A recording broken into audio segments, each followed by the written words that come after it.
Hey guys, tonight we're diving into one of those stories where the stakes are ridiculously high.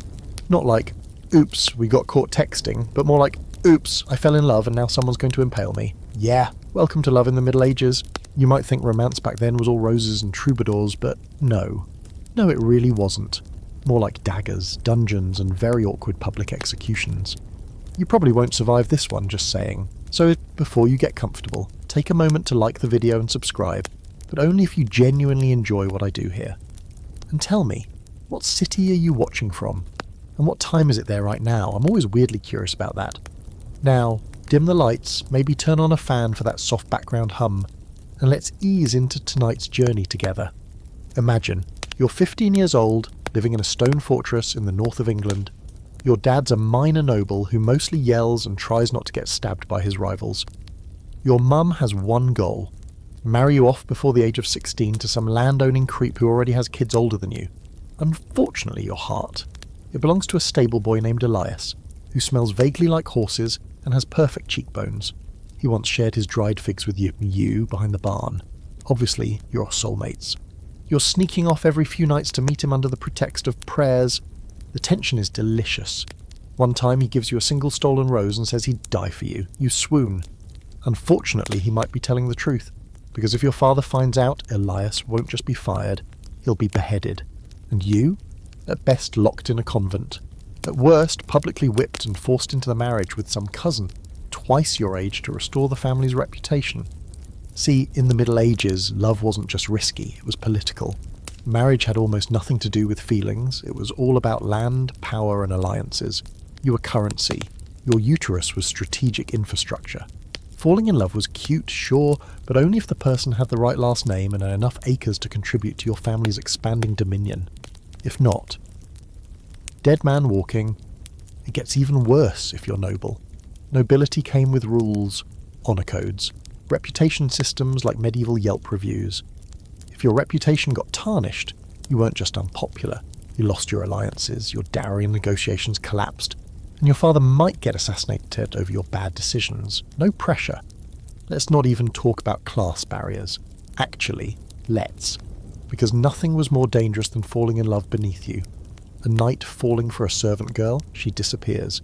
A noble lady giving her handmaid too many looks. Suddenly someone's burned as a witch. There were laws, actual laws, banning cross-class marriages without permission. If you defied them, you weren't just shamed. You were sometimes literally hunted. One historical case you can't ignore: the tragic love affair of Peter Abelard and Heloise. He was a philosopher and teacher. She was his teenage student in 12th century Paris. Smart, sharp, and full of rebellion, Heloise fell in love with Peter, and the feelings were very mutual. Cue the secret letters, the clandestine meetings, and eventually, yes, an out-of-wedlock child. Heloise's uncle, who had been Peter's patron, did not take this well, so he hired a group of thugs who literally broke into Peter's room and castrated him. No metaphor, no second chances. Love meant mutilation. And yet, medieval people still kept falling in love, against all odds. It's almost stupidly romantic, until you realise how many ended up executed, locked away, or betrayed by the very person they adored. Because love didn't come with protection, it came with risk, and there was no help desk, no hotline. You couldn't call a lawyer and say, "Hey, my arranged husband tried to drown me because I wrote a love poem to someone else. That was just Tuesday." One quirky thing: people actually loved love stories with death. The more tragic, the better. It was almost like the ultimate flex. Look how passionately they died. Love was beautiful because it was doomed. You can thank courtly literature for that. Poets and troubadours filling castle halls with ballads about lovers who drank poison or flung themselves into rivers. Real healthy stuff. And historians still argue about what people really believed. Did they really think love was that dangerous? Or were the rules mostly enforced on the lower classes and women? While kings and nobles slept around as they pleased, it's debated. Because while poor Maria, the baker's daughter, got accused of moral depravity for flirting with a knight, that same knight probably had 5 secret lovers and a whole bonus family on the side. Double standard? Oh, absolutely. And that brings us back to you, sneaking through the castle halls to meet Elias one last time. The torches flicker. Your heart is racing. Somewhere in the darkness you hear footsteps, a creak, a whisper, and just like that, Your story might end in legend, or in the cold, silent walls of a convent, where you'll spend your days praying away your sin. The worst part is that even if you did marry for love, your problems were just getting started. Especially if the person you picked wasn't the person your parents, liege lord, or some monk with a dusty quill had in mind. In the Middle Ages, marriage wasn't really a private affair. It was more like a business merger, with your body as part of the assets and your future children as down payments. Falling in love was cute in songs and maybe in prayers, but in real life, risky. Falling in love and marrying for it without proper permission, deadly. Imagine you're the heir to a small but crucial tract of land in Aquitaine. Your family has enemies. Your dowry could change the balance of power between rival nobles. And instead of dutifully marrying the chosen suitor, a guy who smells like dried meat and has a moustache the size of your forearm, you run off with a travelling minstrel. You're 19. He sings like an angel. He even writes poems about your freckles. You elope under a blood moon, marry in some roadside chapel with a priest who's probably drunk, and think this is what the songs were talking about. It's not. The fallout is immediate. Your father declares war on the minstrel's family, who, plot twist, are dirt poor and terrified. Your mother faints and locks herself in a room with her rosary. The church threatens excommunication. And your new husband? He's thrown into a dungeon so fast his lute is still echoing down the hallway. You're dragged back, your hair cut short as a sign of disgrace, and you're married off to Moustache Man anyway. Only now he knows you're damaged goods. The best case scenario is a miserable life. The worst? You're accused of adultery and sentenced to death even though you were actually married, just not in a way anyone approved of. And let's talk about those officially approved marriages. They weren't exactly brimming with happiness. In noble families, marriages were arranged when kids were barely out of diapers. Girls were betrothed at 7, sometimes earlier, with weddings often happening before 14. Consent? Barely a concept. You were a tool, a link in a chain of alliances, and you'd better smile about it. If you didn't smile, if you resisted, you might be punished physically or psychologically until you complied. So when you did fall for someone else, of course it was powerful. Of course it felt like a lightning bolt through your chest. You were a prisoner, and love felt like escape, until it got you killed. Historically, there are plenty of examples of how love could mess up your life permanently. Take the case of Anne of Brittany. She was married off at 14 to a French king, then again to another one after the first died. She didn't exactly have a say in any of it, but rumours swirled that she'd fallen in love with a Breton noble before the first wedding, one of her own people, someone she might have actually liked. We'll never know if it's true, because all records were scrubbed and anyone caught whispering about it was swiftly silenced. That's the power of the noble marriage trap. It didn't just bind your body, it erased your story. And it wasn't only women caught in this web. Men could suffer too, especially younger sons who didn't inherit land and were expected to either join the church or marry strategically. If one of them fell in love with someone beneath them, a merchant's daughter maybe, or a servant in the castle kitchen, it could cost him his inheritance. Families have been known to disown sons over this kind of thing, or force annulments, or, in some deliciously cruel cases, send them off to war, hoping the battlefield would solve the problem. A broken heart and a sword through the gut. Classic medieval parenting. What's fascinating is that the nobility had a kind of loophole system. You could technically get permission from the king or the pope to marry someone lower ranking, but it involved a ton of bribes, paperwork, and political theatre. And even then, it was risky. You had to hope no one decided your love story was a threat to the balance of power. Because sometimes it wasn't even about class, it was about timing. You might marry someone just a little too soon after their spouse died, or while they were suspected of still being married. Or, God forbid, you accidentally married your 4th cousin, which happened all the time, and then you needed a papal dispensation to make it legal. That could take months, even years. And during that time, you were in limbo. Dangerous, excommunicable limbo. There's even a fringe theory among some historians that these marriage laws were designed to be intentionally confusing so the church and crown could control who married whom and punish anyone who got too independent. Think about it. If you're the only one who understands the rules, you hold the power. And if people fall in love without your permission, you can charge them with spiritual treason. That's some dark bureaucracy. And don't forget, this isn't just about being killed by other people. Sometimes the lovers killed each other, or themselves. There's a well-documented case from 14th century Florence where a merchant's daughter and a local apprentice ran away together. When they were caught hiding in a barn a few towns over, the girl's family was so furious that they arranged a marriage for her the next day. The boy, devastated, took his own life. The girl followed the next morning. Sound familiar? Shakespeare didn't invent that stuff, he just borrowed from real-life tragedy. So yeah, if you're alive in the Middle Ages and you fall in love with the wrong person, you've just committed a social, religious and political crime all in one. That soft, fluttery feeling in your chest might as well be a countdown timer. You won't even hear the blade until it's halfway through your neck. Now, say you're trying to be good. You're following the rules, or at least trying to. You meet someone appropriate, same class, good family, not too hideous. You even get your parents' blessing, and everything seems on track. But wait, there's another group you have to appease, the church, and they've got opinions, big ones. In fact, in the Middle Ages, falling in love wasn't just a social risk, it was a spiritual minefield. Your feelings were suspect, your body was weak, your soul constantly at risk of damnation because your heart couldn't behave. See, by the 12th century the church had decided that marriage was a sacrament, not just a legal agreement. That meant they could step in and say what was holy, what was sinful, and what was straight up worthy of eternal fire. And they took that role very seriously. Love in their eyes was often too messy, too emotional, too earthy. Lust in particular was enemy number one. You weren't supposed to feel too much. Marriage was for procreation, not pleasure. If you happened to enjoy your spouse's company or, God forbid, their body, you were treading dangerous ground. In fact, some monks argued that ideal marriages should be chaste after children were born. No more physical intimacy. Just prayer and maybe a warm glance across the cold stone table. Anything beyond that? Carnal temptation. And we all know where that leads. Hell, plagues, and possibly spontaneous combustion. Now, imagine you fall in love not just with a person, but with the whole idea of being with them.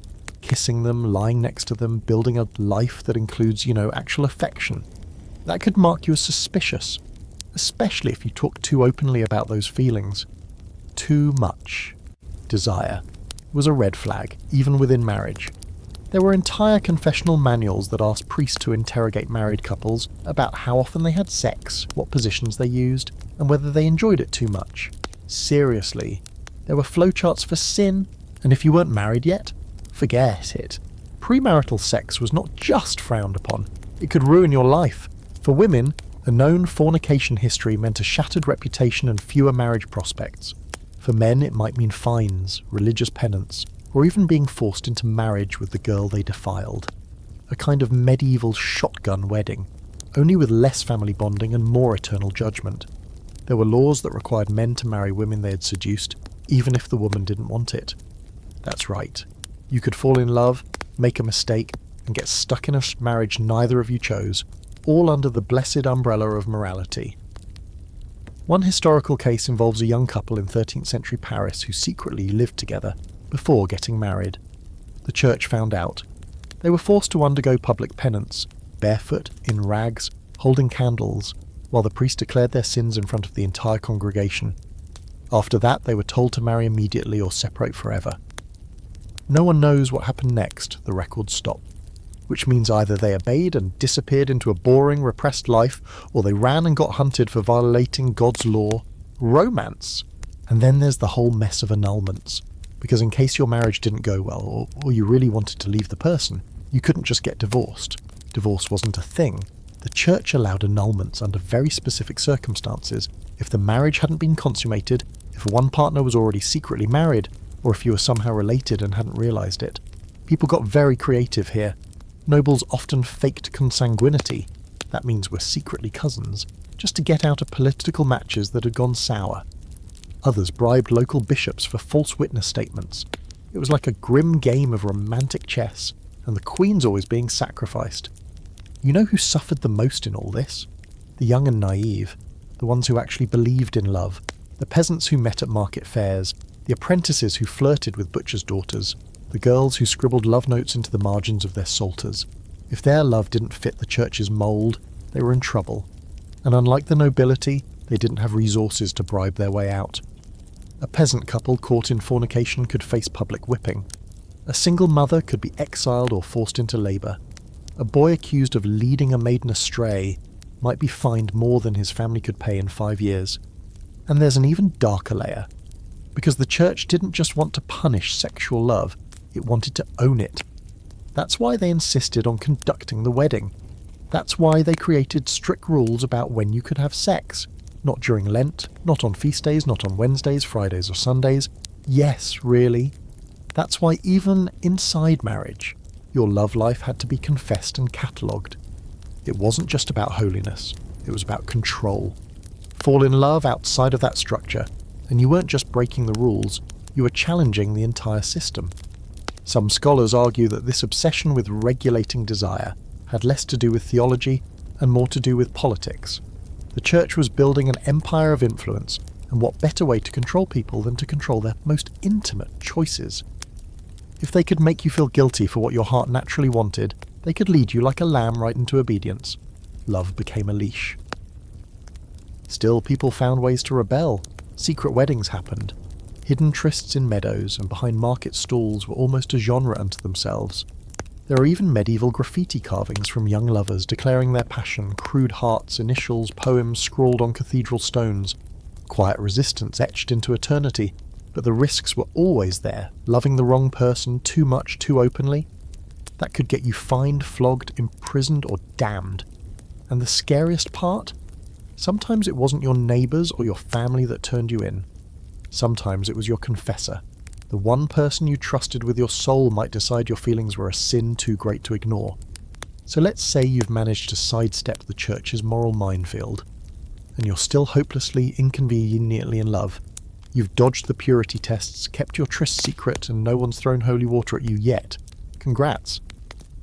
But now you've wandered into a new danger zone, the glittering halls of the aristocracy and the bizarre romantic trap known as courtly love. Sounds dreamy, right? Spoiler, it's not. It's more like a poetic setup for humiliation, exile, or an honourable death that was anything but romantic. Picture this.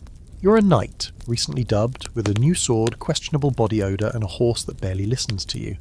Your job, serve your lord, defend your kingdom, and maybe, if you're lucky, win the favour of a noble lady. But here's the catch. She's not your wife. In fact, she's probably already married to someone powerful, older, and terrifying. So what do? You write her bad poetry, gaze longingly at her from across the banquet hall, and vow to perform glorious deeds in her honour. You pledge to love her purely and from afar, because if you touch her, you're basically asking to get gutted in public. This whole thing, this courtly love, was a manufactured idea that started with troubadours in southern France around the 12th century. These were poetic hype men who travelled from castle to castle singing about unattainable love. The goal wasn't a relationship, it was to suffer beautifully. You were supposed to ache, pine, and yearn while your lady ignored you, or gave you a handkerchief to cry into. If you suffered nobly enough, you'd be considered chivalrous. If you got too bold, well, let's just say many knights ended up with their insides on the outside. And yet this whole system was wildly popular. Noble women loved it because it gave them a strange kind of social power. They could flirt without consequences, as long as it stayed verbal. They could have an admirer who brought them gifts, wrote them songs, and made them feel seen in a world where their marriages were often arranged before they could walk. But again, the moment that admiration turned physical, everything shattered. There's a famous story from 13th century Germany about a knight named Ulrich von Liechtenstein, who dressed as the goddess Venus, rode around in drag, and wrote thousands of words about his noble lady love. He performed insane tasks for her, including slicing off parts of his own body and sending them to her as tokens. Did she love him back? Not really. She mostly found it amusing, and maybe horrifying. It's unclear. What's clear is that if he'd pushed harder, if he'd acted on his desire instead of turning it into poetry, he'd have been executed or banished. The danger wasn't just social embarrassment. This stuff got lethal. If you were a knight and your love poems got interpreted as intent to seduce, you could be tried for slander or treason, depending on the lady's status. Sleeping with a married noblewoman, especially one related to your liege lord, was considered a betrayal of your oaths. That wasn't just a fine or a scolding. That could mean death by beheading, hanging, or if the guy was feeling especially creative, boiling. There were even documented cases where jealous husbands captured suspected lovers and tortured them slowly, sometimes making the lady watch. Of course, people still did it, because apparently humans are hardwired to risk everything for a good love story. Take the tragic tale of Marguerite de Bourgogne and her lover, a knight named Philippe d'Aunay. Marguerite was married to Louis I of France, and her affair with Philippe was discovered after someone in the palace snitched. The two lovers were arrested. Philippe was tortured until he confessed, then flayed alive, castrated, and finally strangled. Marguerite, she was imprisoned in a damp tower, allegedly smothered with a pillow not long after. That's medieval romance for you. Starts with flowers, ends with bloodstains. But it wasn't always the men who paid the price. Women too were caught in the snare. A noble lady suspected of leading on her knight admirer could be accused of witchcraft, manipulation, or adultery, even if she hadn't laid a single finger on him. Sometimes just being the subject of a poem could get you into trouble, especially if your husband had enemies looking for an excuse to disgrace your house. You'd be hauled before a local court, stripped of your titles, or even sentenced to join a convent. And let me tell you, life in a medieval convent wasn't all singing and gardening. It was isolation, silence, and sometimes self-flagellation in the name of repentance. What makes courtly love especially ironic is that it was built around failure. It had to fail to be considered pure. If it succeeded, if the knight and the lady actually got together, then it lost its nobility and became a regular old affair. Gross. Suddenly all that poetry about honour and passion became evidence in a morality trial. You weren't brave anymore. You were sinful, disgusting, possibly demonic. Even the literature of the time reflects this absurd contradiction. The popular romance Tristan and Isolde ends in death, betrayal and heartbreak, yet people were obsessed with it. Why? Because dying for love was more noble than actually living with it. There was something glorious in the suffering. It meant you'd loved so deeply the world couldn't handle it. Or at least that's what the poets told themselves, while sharpening their quills and ignoring the sound of gallows being built outside. And of course, scholars are still fighting over whether courtly love was ever really practiced the way the poems say. Some think it was just a literary fantasy, wishful thinking from repressed writers with too much time and too many scrolls. Others argue that it was very real, and that countless noble families were ruined by flirtations gone too far. Either way, the cultural impact was massive. People were obsessed with the idea of tragic love. They still are. So next time someone hands you a daisy and says they're your humble servant, maybe remember that in the Middle Ages, that line could be followed by a duel, a trial, and a swift trip to the gallows. Just say thank you, smile, and make sure no one's writing ballads about you without your permission. Let's say you didn't just fall in love, you went all the way. The heart raced, the lips met, and suddenly you're waking up in someone's bed that isn't your spouse's. Well done, Romeo, or if you're Juliet, you've just bought yourself a one-way ticket to medieval misery. Because if there's one thing that could get you killed faster than disease, famine, or heresy in the Middle Ages, it was adultery. And not just any adultery. High-stakes adultery, especially if it happened inside castle walls, involved noble blood, or, God help you, had witnesses. Adultery was seen as a breach of trust not only between lovers, but between families, between vassals and lords, even between the individual and God.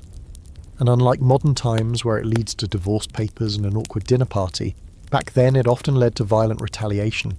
We're talking stonings, hangings, public humiliation, and sometimes creative torture sessions that involved sharp things and screaming crowds. The punishments weren't subtle. In 14th century Saxony, the local law, carved into actual stone, said that if a married woman was caught cheating, her lover could be buried alive while she was drowned in a river. Equal opportunity suffering. In some regions of France and England, men were allowed to kill both their wife and her lover if they were caught in the act. It was considered a crime of passion, which basically meant, whoops, I was angry so I committed double homicide, but it's fine. It's not like people didn't try to cover it up. Castle staff were often bribed to look the other way. Secret passages were built for sneaky visits. And code phrases like, "we're going hawking," took on all sorts of scandalous meaning. But sooner or later, someone always found out. Maybe a servant overheard moaning behind a tapestry. Maybe a court jester caught something in rhyme. Maybe the lady in question got pregnant, and the timing didn't quite match her husband's long absence at war. Either way, when adultery was revealed, the fallout was explosive. And if you think noble women were spared, think again. In some ways they had it worse. A man cheating on his wife might be scolded, maybe fined, maybe forced into penance if the church got involved. A woman cheating on her husband, however, was seen as violating her very purpose. She was supposed to carry the husband's lineage. A baby born from another man didn't just complicate things. It was a full-on political and genetic crisis. Entire wars were fought because of questionable paternity. There's the infamous case of Isabella of Angoulême, Queen Consort of England, who, after her husband King John died, was rumoured to have taken a very young knight as her lover. There was political outrage, not just because of the age difference or her royal status, but because people feared she might remarry without permission and give someone else a claim to the English throne. Her love life became a national security threat. Eventually, she was more or less exiled, dying far from the royal court, her reputation permanently smeared for loving the wrong person, again. And sometimes it wasn't about sex at all. Flirtation, poetry, even dancing with someone too intimately could bring scandal. At noble feasts, men and women were often seated apart to prevent over-familiarity. When there was dancing, the hand-holding was regulated. Touch her waist too long, that's a reportable offence. Share a secret joke, suddenly you're in a dungeon explaining why you were seen laughing with another man's wife under the candlelight. But let's not pretend only nobles were subject to this madness. Peasants too got caught up in the brutality. They just didn't make it into the history books as often. A farmer caught with his neighbour's wife might be dragged to the village stocks, forced to wear a pig's snout mask while being pelted with dung and rocks. Sometimes they were forced to parade through town, half naked, with signs around their necks declaring their sins. Imagine your worst Tinder date ending with livestock-related public shaming. That's medieval accountability. Of course, not all cases were treated equally. Men, especially powerful ones, were far more likely to escape punishment. Kings, lords, even church officials often kept mistresses openly. Some had entire castles built for their favourite lovers, but a woman caught in the same act? Outrage. It was the classic double standard, just in a darker, deadlier form. Some historians argue that these harsh punishments were less about morality and more about control. If you could destroy a woman's life for loving the wrong man, you kept everyone else terrified and obedient. Fear makes a great leash. Then there were the strange fringe punishments. In 13th century Denmark, one law allowed the wronged husband to take a bite of vengeance out of the adulterer, literally to bite him on the shoulder. In other places, public flogging with thorny branches was favoured. There were even rumours of noblemen branding their wives' lovers with hot irons marked with shameful symbols. Some lovers vanished entirely, disappeared in the woods, never to be seen again. Wolves didn't always leave bite marks, and you could forget about mercy from the church. If a priest found out you'd cheated, you might be denied communion, excommunicated, or forced to walk barefoot in winter as part of your penance. One guy in Bologna had to spend 40 days crawling on his knees around the city square wearing a placard that read, "Adulterer against God." The church didn't pull punches when it came to the flesh. Still, people took the risk. Why? Maybe because passion is louder than fear. Maybe because when your whole life is arranged, scripted, and void of joy, the idea of something real, even if it's forbidden, is worth it. Worth the risk, worth the pain. Even if it ends with your lover being buried in a field and your own head stuck on a spike. So next time someone tells you about their workplace affair or a forbidden romance, just smile and remember, in the Middle Ages, they'd both be dead by sunrise. Now, let's say your heart doesn't belong to a knight or a farmer, or even someone remotely available. No, you've gone and done the thing every medieval tale warned you never to do. You fell in love with someone in robes. A monk, a nun, someone who literally took vows of chastity and spends most of the day avoiding eye contact and thinking about eternity. And you're out here whispering in the cloister garden like it's a summer romance novel, which is beautiful, sure, until the bricks start closing in behind you. Because love in the monastery wasn't just frowned upon, it was a fire starter, literally. Take a second and picture this. You're a young nun at an abbey perched on a windy hillside, tucked away from temptation. Or so they hope. You spend your days praying, copying Latin texts and boiling turnips. The silence is suffocating. Then one day, a young monk from the neighbouring monastery arrives to deliver wine barrels. He's got dimples. He smiles at you. and you feel something crack open inside your ribcage like it hasn't in years. Before you know it, you're scribbling lines of poetry into the margins of psalms, sneaking glances through the stone lattice during Vespers, and finding creative reasons to visit the herb garden at the exact time he's walking past. Innocent, right? Nope, not in the Middle Ages. Monks and nuns were supposed to be married to God, full stop. Falling in love with someone else was not just inappropriate, it was considered a form of spiritual treason. You weren't just breaking your vows, you were betraying divine order. And while stories of these kinds of forbidden romances do exist, they rarely ended with secret elopements and happy endings. They ended in punishment so harsh, it makes you wonder how love even had the guts to exist in the first place. Historical records, for example, tell of a nun named Benedetta Carlini in 17th century Italy. Okay, slightly past the medieval period, but close enough for the vibes, who was caught having an intimate relationship with another nun.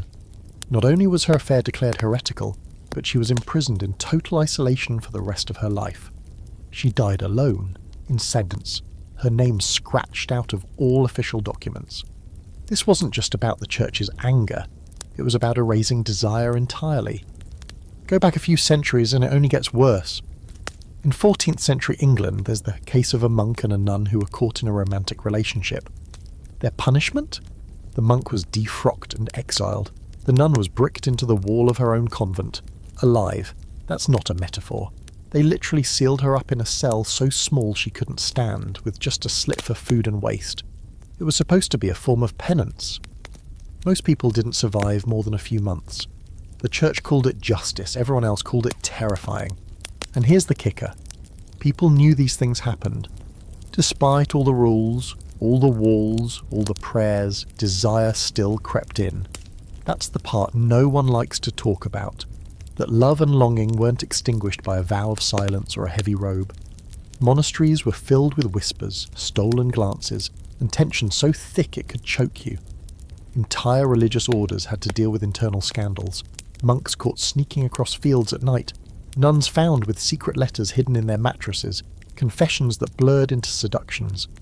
And the church, already obsessed with controlling flesh and spirit, responded with fire. Literal, metaphorical, spiritual. They preached sermons about temptation, revised the rule of St. Benedict to include even stricter limitations, and launched inquisitions into supposedly pure communities that turned out to be less celibate than expected. You'd think they'd invent therapy, but nope. They just doubled down on guilt and punishment. But it wasn't always violent. Sometimes love within the cloister showed up in gentler, more heartbreaking forms. Letters, prayers, poems written in secret code. There's one fragment from a nun's journal where she describes watching her beloved pass by during morning prayers, writing, my voice lifts in song but my heart stays behind, hiding under your gaze. That's pure poetry, and absolutely damning if anyone ever found it. The fringe theory here, and yes, historians argue about this a lot, is that some monasteries quietly tolerated these affairs as long as they didn't produce scandal. If two monks were discreet, or if a nun's longing didn't interfere with her duties, the leadership might look the other way, especially if the abbey had powerful patrons and wanted to avoid drawing attention. But when things spilled into the open, pregnancies, elopements, confessions, that's when the hammer dropped. Not always because of sin, but because of shame. The church feared scandal more than almost anything, and nothing scandalized like forbidden love. And let's not forget the supernatural panic that came with this, because when a nun or monk strayed from the path, people didn't just blame hormones, they blamed demons. Yes, it was widely believed that spirits could possess the pious and seduce them into sin. Women were said to be especially vulnerable, and many claimed to see visions of lovers, real or spectral, that tempted them. There are even cases of love demons being exorcised from monks who couldn't stop dreaming about a particular face. That's not just controlling love, that's demonizing it. Still, even in this hostile atmosphere, people kept falling. It's hard not to admire that, just a little. Despite the walls, the prayers, the punishments, someone would still feel their breath hitch when a hand brushed too close. Someone would still risk their soul for a single kiss in the garden after complying. And if you've never snuck through a monastery cloister under moonlight, robes swirling, knowing each step could be your last, that's a whole different kind of romance. But you don't get a happy ending here. No riding off into the sunset, no little cottage outside the village. You get silence. You get separation. You get buried under prayers that ask God to erase your memory. Because in the Middle Ages, loving someone who had already pledged themselves to heaven was considered not only impossible, but punishable by hell on earth. Let's talk about jealousy now, the kind that doesn't just end with slammed doors or cold shoulders, but with bodies in the moat and blood on the stone floor. Because in the Middle Ages, a love triangle didn't stay tangled for long. Sooner or later, someone picked up a blade. Whether it was a jealous husband, a spurned lover, or a noblewoman with access to poison and zero patience, romantic rivalries tended to end in murder, not marriage counselling. Picture this. You're a young knight, recently back from campaign, still smelling faintly of sweat, leather, and the forbade battlefield. While you were off fighting in the name of God, or more likely gold, your betrothed back home was making moon eyes at the local baron's youngest son. Now you're standing in the courtyard, hands twitching near your sword, and the baron's boy is just a little too smug. You want to believe it's all in your head, but she won't meet your eyes. And when you finally confront the guy, he laughs. Not just any laugh, a smug, condescending, you're not worth my time laugh. That's it, duel time. And yes, duels happened. Sometimes formally, with rules and judges and spectators who placed bets like it was a sporting event. Other times it was just blood in the snow at dawn.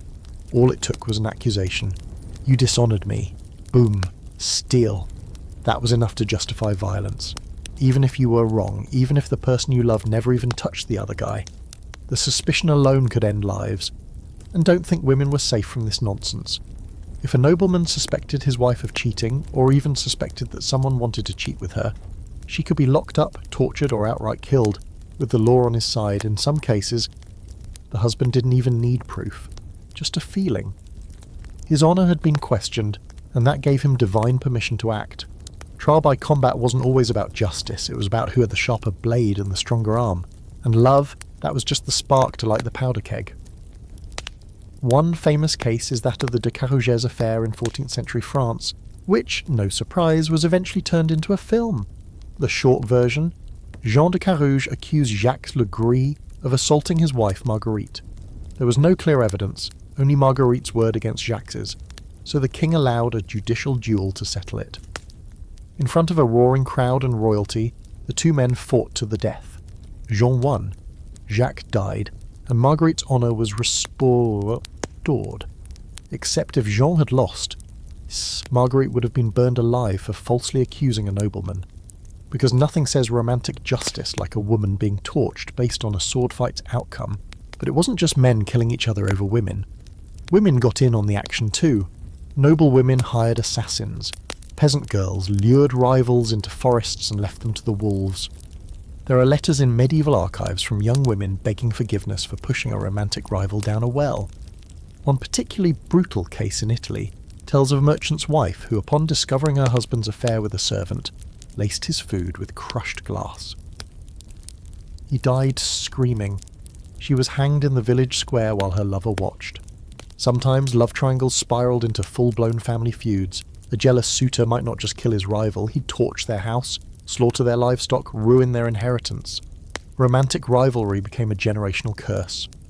Think Romeo and Juliet, but more cows and fewer metaphors.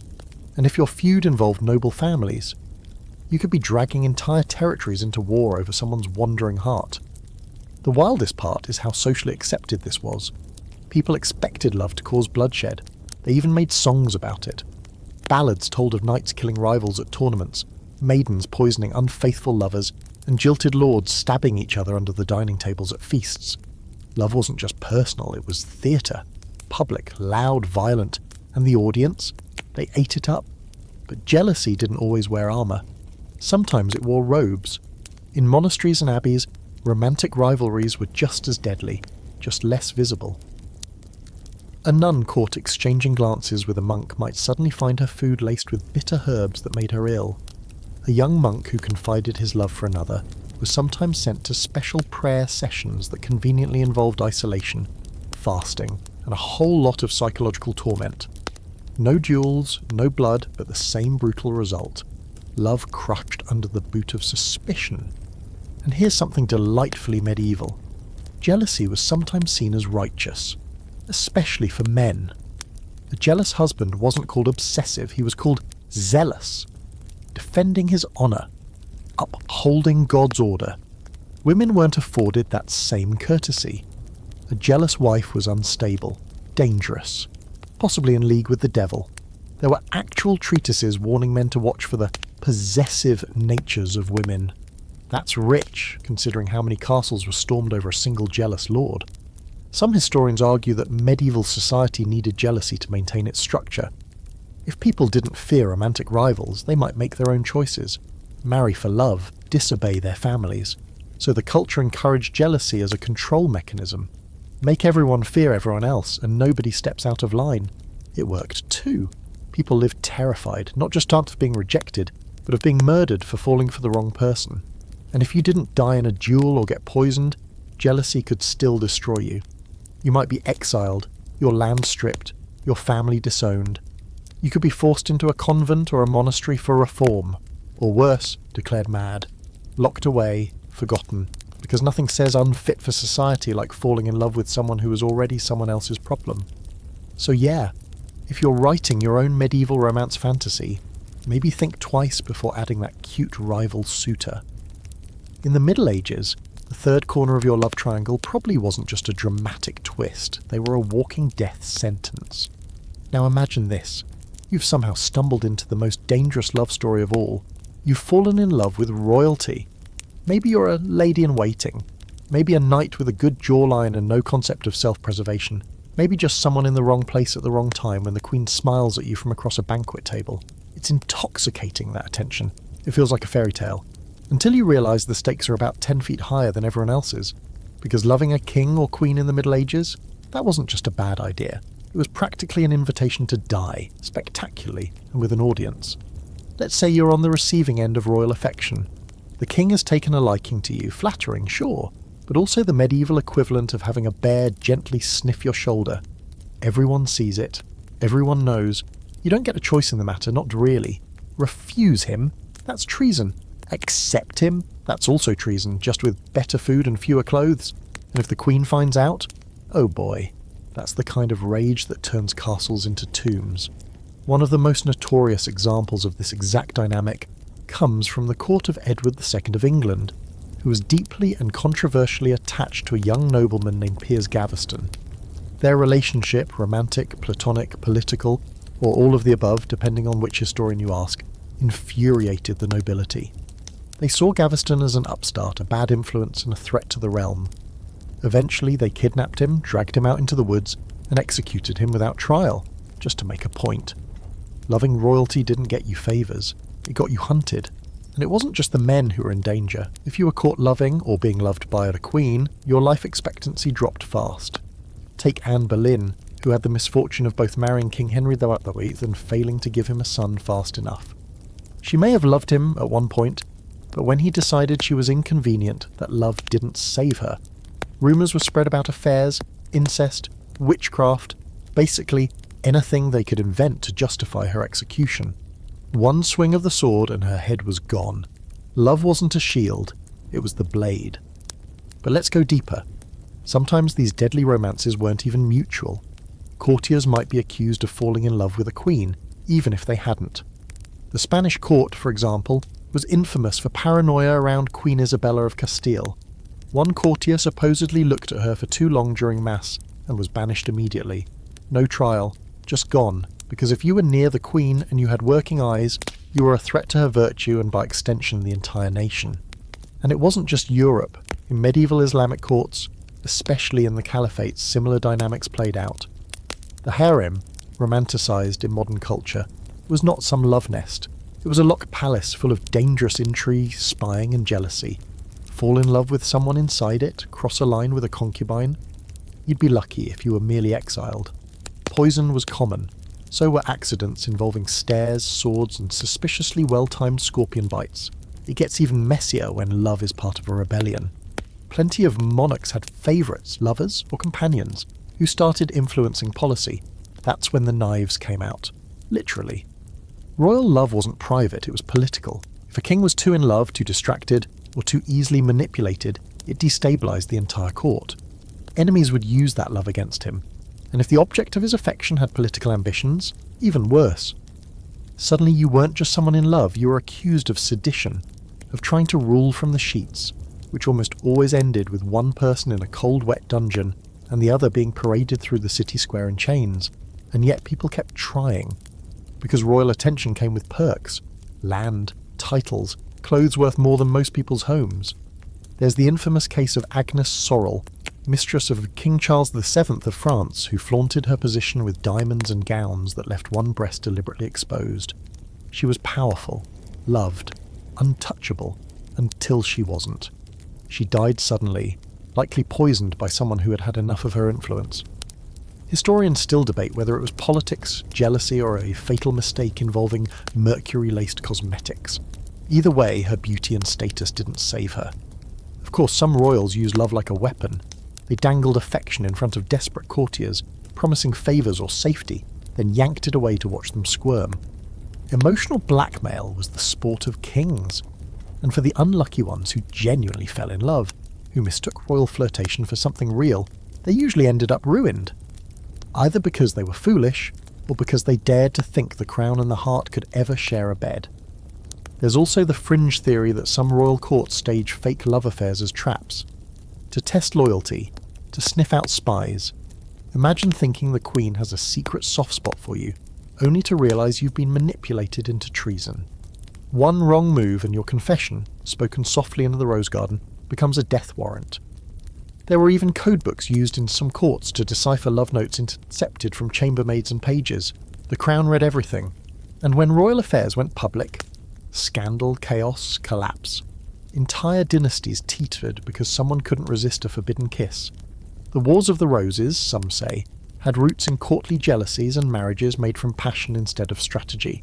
Because every time a royal followed their heart instead of their counsel, the consequences weren't just personal, they were national. Still, the stories persisted. Secret lovers climbing through windows, kings writing poetry, queens wearing lockets with portraits of doomed companions. Historians can't agree how many were real, how many were fiction, and how many were somewhere in between. What they do agree on is this. Falling in love with royalty was like dancing in a lightning storm. Dazzling, sure, but you were probably going to get struck. So if you ever fantasize about a royal falling for you across a crowded ballroom, just remember, back then it was never just a love story, it was a trap. A crown weighs a lot more when you're underneath it. Now let's imagine your love story starts off entirely within the rules. You get married young, as expected, to a man chosen by your family, someone with land, livestock, and an acceptable last name. He's not a monster, just dull, politically advantageous. You go through the motions, the wedding, the prayers, the grim banquet with undercooked boar and too many drunk uncles. And then, a few weeks later though, he leaves. Not for good, mind you, just for a little 10-year vacation called a crusade. Because you see, in the Middle Ages, it was incredibly trendy for noblemen to take off on these military religious adventures to the Holy Land, often spurred on by guilt, ambition, or just plain boredom. It was seen as an act of faith, and sometimes the only way to earn spiritual redemption after a life of murder, cheating, or being mildly terrible. The church practically handed out crusade tickets like they were raffle prizes, and if you had a few sins to clear and a strong sword arm, off you went. You, however, stayed behind. Crusaders' wives were left to manage estates, raise children, fend off local creeps, and hope, just hope, their husbands came back eventually. Letters were slow if they arrived at all. Communication across thousands of miles of desert and sea wasn't exactly reliable. And there were entire songs written from the perspective of women waiting, staring out over grey hills and wondering if the man they'd been married off to at 15 was now dead in Antioch, or just conveniently forgetting he had a wife. Let's say 5 years pass, no word, not even a rumour. Everyone around you starts saying what you already fear. He's gone. Maybe he died gloriously, sword in hand, face to heaven. Maybe he caught the plague or got stabbed over a pair of boots. Maybe he joined a new community in the Levant and decided you weren't worth the trip home. Either way, you're still here, still young, still breathing. And then you meet someone else. Maybe he's a steward helping you run the estate. Maybe he's a local lord's nephew, always polite, always listening. Maybe he's not particularly special, just present, which is more than you can say about the husband whose face is starting to blur in your memory. You fight it at first. Of course you do. But loneliness can crack open the strongest vault. And one winter night beside the fire, everything shifts. A hand touches yours, and suddenly you're not a wife anymore, you're a person again. But here's the medieval catch, you're still a wife. There were no official death certificates, no emails from the front line saying, sorry your husband expired. You couldn't just declare yourself a widow. Even if you hadn't heard from him in a decade, the church still considered you married unless you had rock-solid evidence of his death, preferably his bones, a reliable eyewitness, or a knight's sworn oath. Good luck getting any of that, and if your husband did return, you were in serious trouble. There's a well-documented case in 12th century England of a woman named Maud who believed her husband had died on crusade. After 7 years of nothing, no letters, no news, she remarried. Life was good, until the first husband showed up on the estate's doorstep like a ghost with great timing. Chaos followed. Her second husband fled. The church got involved. The first husband demanded her back. And Maud, she had to go with him. No apology, no explanation, just immediate annulment of the second marriage and a lifetime of side-eyes from the village. Some women didn't get that lucky. Bigamy, as it was known, could result in legal punishment. The new marriage was invalidated, the woman labelled impure, and depending on the community, she might be exiled, imprisoned, or tossed into a convent like a used coin purse. And if the first husband was vindictive, he could demand punishment for both you and the man you dared to love in his absence. Even worse, there were crusaders who faked their deaths. No, really. Some left, decided they liked their new lives better, and never returned, only to send back forged notices of their own demise. So the wife mourns, moves on, remarries, and years later, surprise, he's very much alive with a new wife, new children, and a new agenda. Suddenly you're the problem, not him.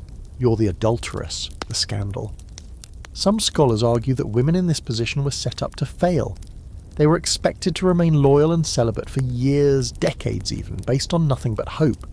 Meanwhile, their husbands were off risking death, collecting relics, and sometimes collecting new wives along the way. Marriage laws were enforced unequally and cruelly. A man could return with a mistress in tow and face mild gossip. A woman caught loving again after years of abandonment, she might be tied to a post in the town square and publicly flogged. And yet people kept risking it, because waiting forever, alone in a cold manor, while everyone else told you to be patient, wasn't much of a life. And because love, even dangerous love, was still human.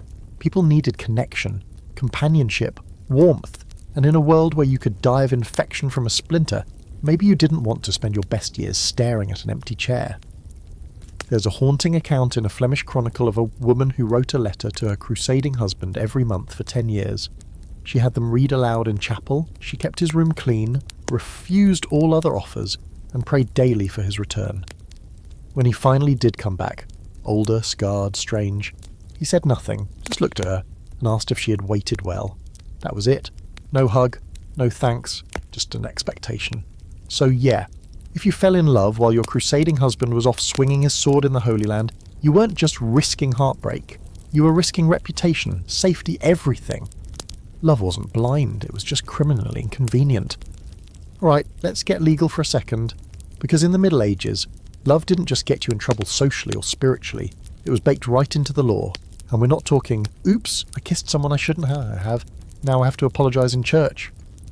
We're talking hard codified consequences, as in fines, exile, imprisonment, or, in particularly juicy cases, death. That's right.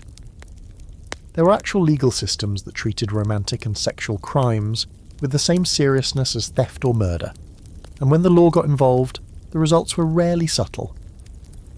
Let's start with the basics. By the 12th and 13th centuries, both civil and canon law had opinions, strong ones on what was and wasn't allowed in your love life. You couldn't marry your cousin, even if he was hot and you both wanted more land. You couldn't marry without parental or lordly consent, depending on your social class. You couldn't even flirt publicly in certain places without being accused of moral disorder. And don't even think about secret engagements, love matches across class lines, or anything involving someone already betrothed. That was a legal mess just waiting to happen. In many regions, secular law punished adultery with physical consequences.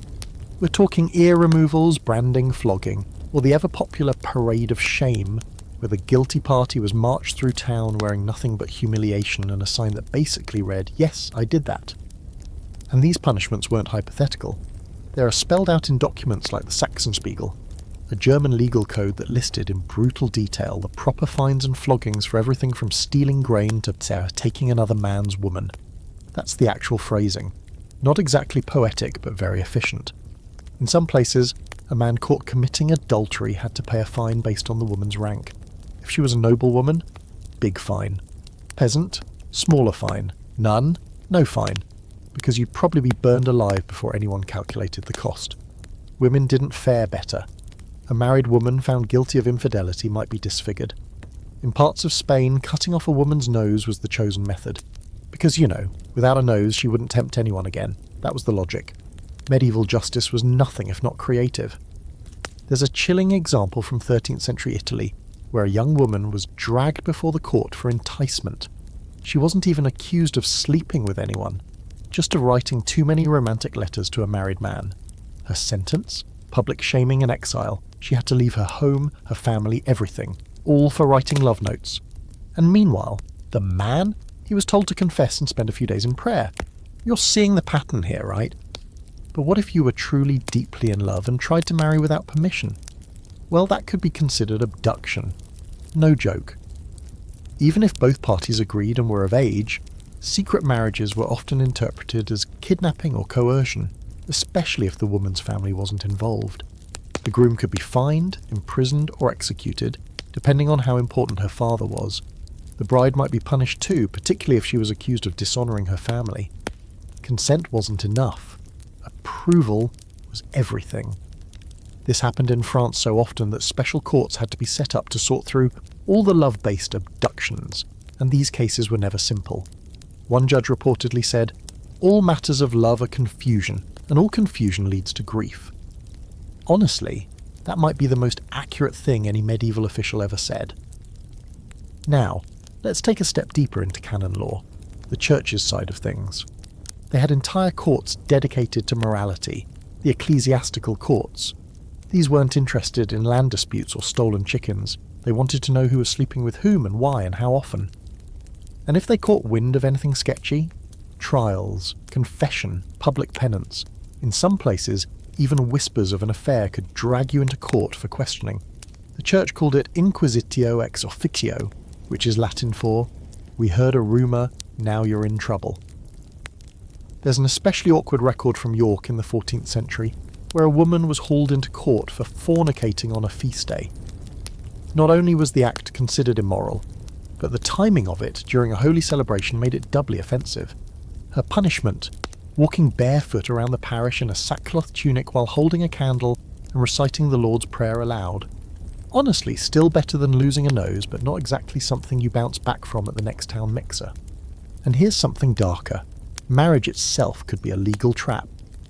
Once married, a woman had almost no recourse if her husband turned violent, abandoned her, or slept with every tavern wench in town. Unless he committed impotence or heresy, you couldn't get an annulment. And even proving impotence required witnesses and intrusive examinations. There are actual recorded cases where men had to perform before a panel of clergy to prove their capabilities. Yes, that kind of performance. With judges watching, in silence. If that's not a nightmare, I don't know what is. Now, fringe fact time. In some areas, you could take someone to court for breaking your heart. That's right. Under certain interpretations of canon law, if someone promised to marry you and then backed out, you could sue them for emotional and reputational damage. You might not get money, but you could get them fined, forced into public apology, or, my personal favourite, ordered to marry you anyway. Medieval justice sometimes skipped the logic step and went straight to drama, and historians still debate whether these laws were actually enforced or just used selectively. Some believe they were tools for controlling the lower classes, keeping peasants obedient while nobles skirted the rules. Others say the laws were genuine but inconsistently applied, often depending on how many witnesses there were, or how juicy the scandal sounded to the court scribe. But whether they were enforced or not, the message was clear. Love had rules. Break them, and you weren't just facing angry parents or gossiping neighbours.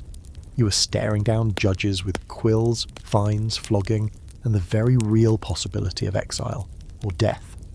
So yeah, maybe love conquers all, but in the Middle Ages, it had to survive a court summons first. Let's talk about one very specific, very dangerous obsession, Gian, that the medieval world simply could not let go of. Virginity. Particularly female virginity. It wasn't just valued, it was weaponized, monetized, and protected with a level of paranoia usually reserved for crown jewels or sacred relics. Your entire worth as a young woman, social, economic, and spiritual, hinged on what was happening, or more importantly not happening, between your legs. And heaven help you if someone thought you'd crossed the line. Because proving your innocence wasn't just humiliating, it could be fatal. From the moment you hit puberty, every glance, every laugh, every step you took was scrutinized. Were you too friendly with the stable boy? Did you let your sleeve brush the wrong knight's arm during the harvest feast? Did you sing too many love songs during the embroidery hour? Congratulations, you're suspicious now. And suspicion alone was dangerous. You didn't have to be guilty, just look guilty. That was enough to trigger whispers, accusations, and, in some cases, full-blown virginity tests. These so-called tests were every bit as invasive and ridiculous as you're imagining. Midwives, sometimes under orders from priests or noble families, would examine a girl's body to verify her chastity. No medical knowledge, just superstition and pressure. Was her hymen intact? Did she bleed? Was her body tight enough? It was all grotesquely pseudo-scientific and about as reliable as reading tea leaves, but that didn't stop anyone. If you passed the test, you were allowed to marry well. If you failed, your entire life collapsed. Sometimes failure meant being cast out of your family. Other times it meant being forced into a low-status marriage or even into a convent, damaged goods sent to serve God as a penance. In particularly cruel situations, noble girls were punished physically, beaten, shavesword, or even branded with a mark of shame. And if the suspected lover was from a lower class, both of you were in trouble. The boy might be tortured for a confession. You might be given one final chance to clear your name by walking across hot coals or plunging your hands into boiling water. Yes, that's real. These were called ordeals, ancient forms of trial by fire or water that supposedly allowed God to reveal the truth. If your wounds healed quickly, you were innocent. If not, well, guess you were lying and now you're also infected. Fun double feature. Some women survived these ordeals and were declared miraculously pure. Others were not so lucky. Infection, gangrene, or death by complications was pretty common. But hey, at least the village got a show. One well-known case from 13th century England involves a young noblewoman accused of losing her virginity before marriage. She was subjected to an ordeal of boiling water. She plunged her arm into the cauldron to retrieve a stone as demanded by the local priest. Her burns festered. She died 3 days later. Her family insisted she'd been innocent all along. The priest, meanwhile, claimed her death was the judgment of the Lord. Medieval PR, everybody. And then there were the more subtle signs of purity, or so people believed. Pale skin, a soft voice, a shy demeanour. If you laughed too loudly or walked too confidently, people started asking questions. There were even pamphlets that described the physical traits of a virgin. According to one 14th century text, a true virgin blushes easily, walks modestly, and avoids the eyes of men. If that sounds suspiciously like a game of hide-and-seek you didn't sign up for, that's because it was. Virginity wasn't just a state of being, it was a performance. And if you didn't play your part right, you could lose everything. Why the obsession, though? Why all this medieval anxiety about a tiny piece of skin and a social construct? Well, a lot of it came down to property. In noble circles, marriage wasn't about love, it was about inheritance. A virgin bride meant guaranteed lineage. No awkward questions about whether the baby had the right nose, no disputes over bloodlines or dowries. And so, families guarded virgin daughters like their entire legacy depended on it, because it did. In peasant communities, the stakes were still high, just different. A girl who lost her virginity before marriage might be ostracized. If she got pregnant, she'd be stuck raising a child alone, often forced into menial labor or begging. Bastard children weren't just socially inconvenient. They had no legal rights, no claims to land, and no prospects.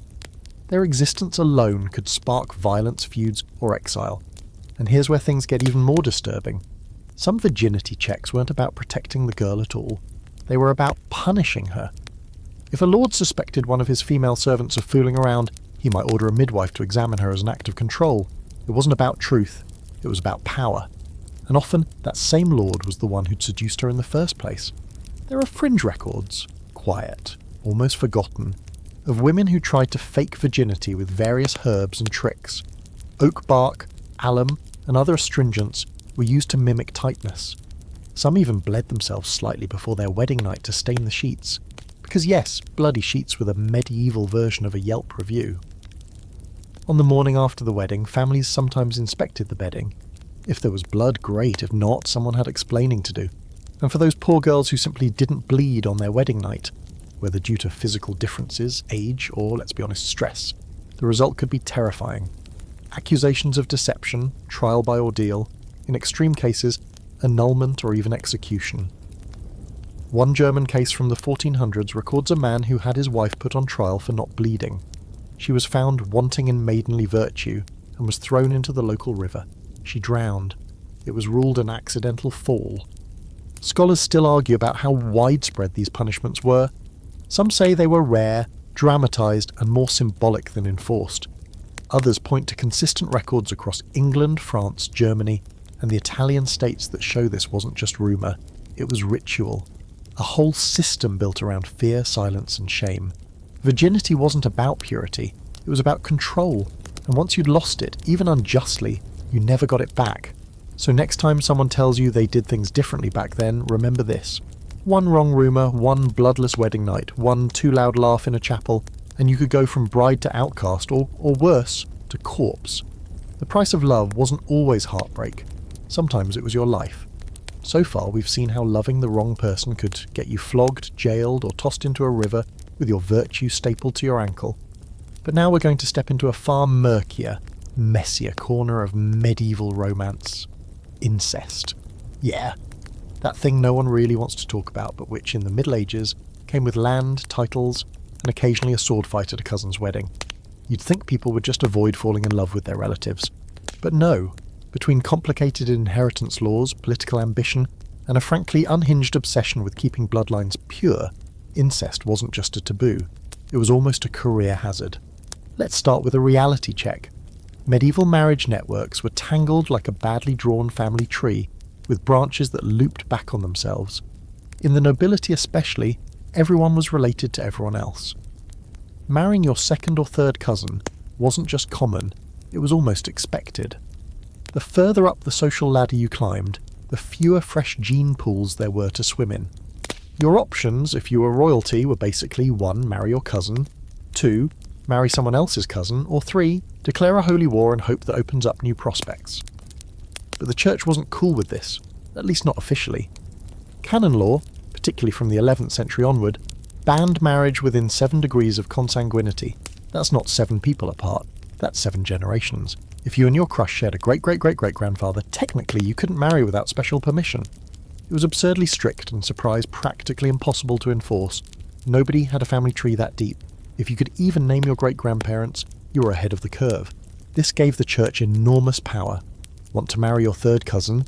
You needed a papal dispensation. That meant bribes, negotiations, and paperwork that could rival a modern mortgage application. The church held the keys to legitimacy, literally. Marry without permission, and your union could be declared invalid. Your children, bastards, your land inheritance gone, and that meant love between relatives, even distant ones, wasn't just risky, it was a potential landmine. Let's say you're a young noblewoman in Normandy. You fall for your cousin. He's charming, broad-shouldered, has only recently stopped murdering people in tournaments, and somehow you find that attractive.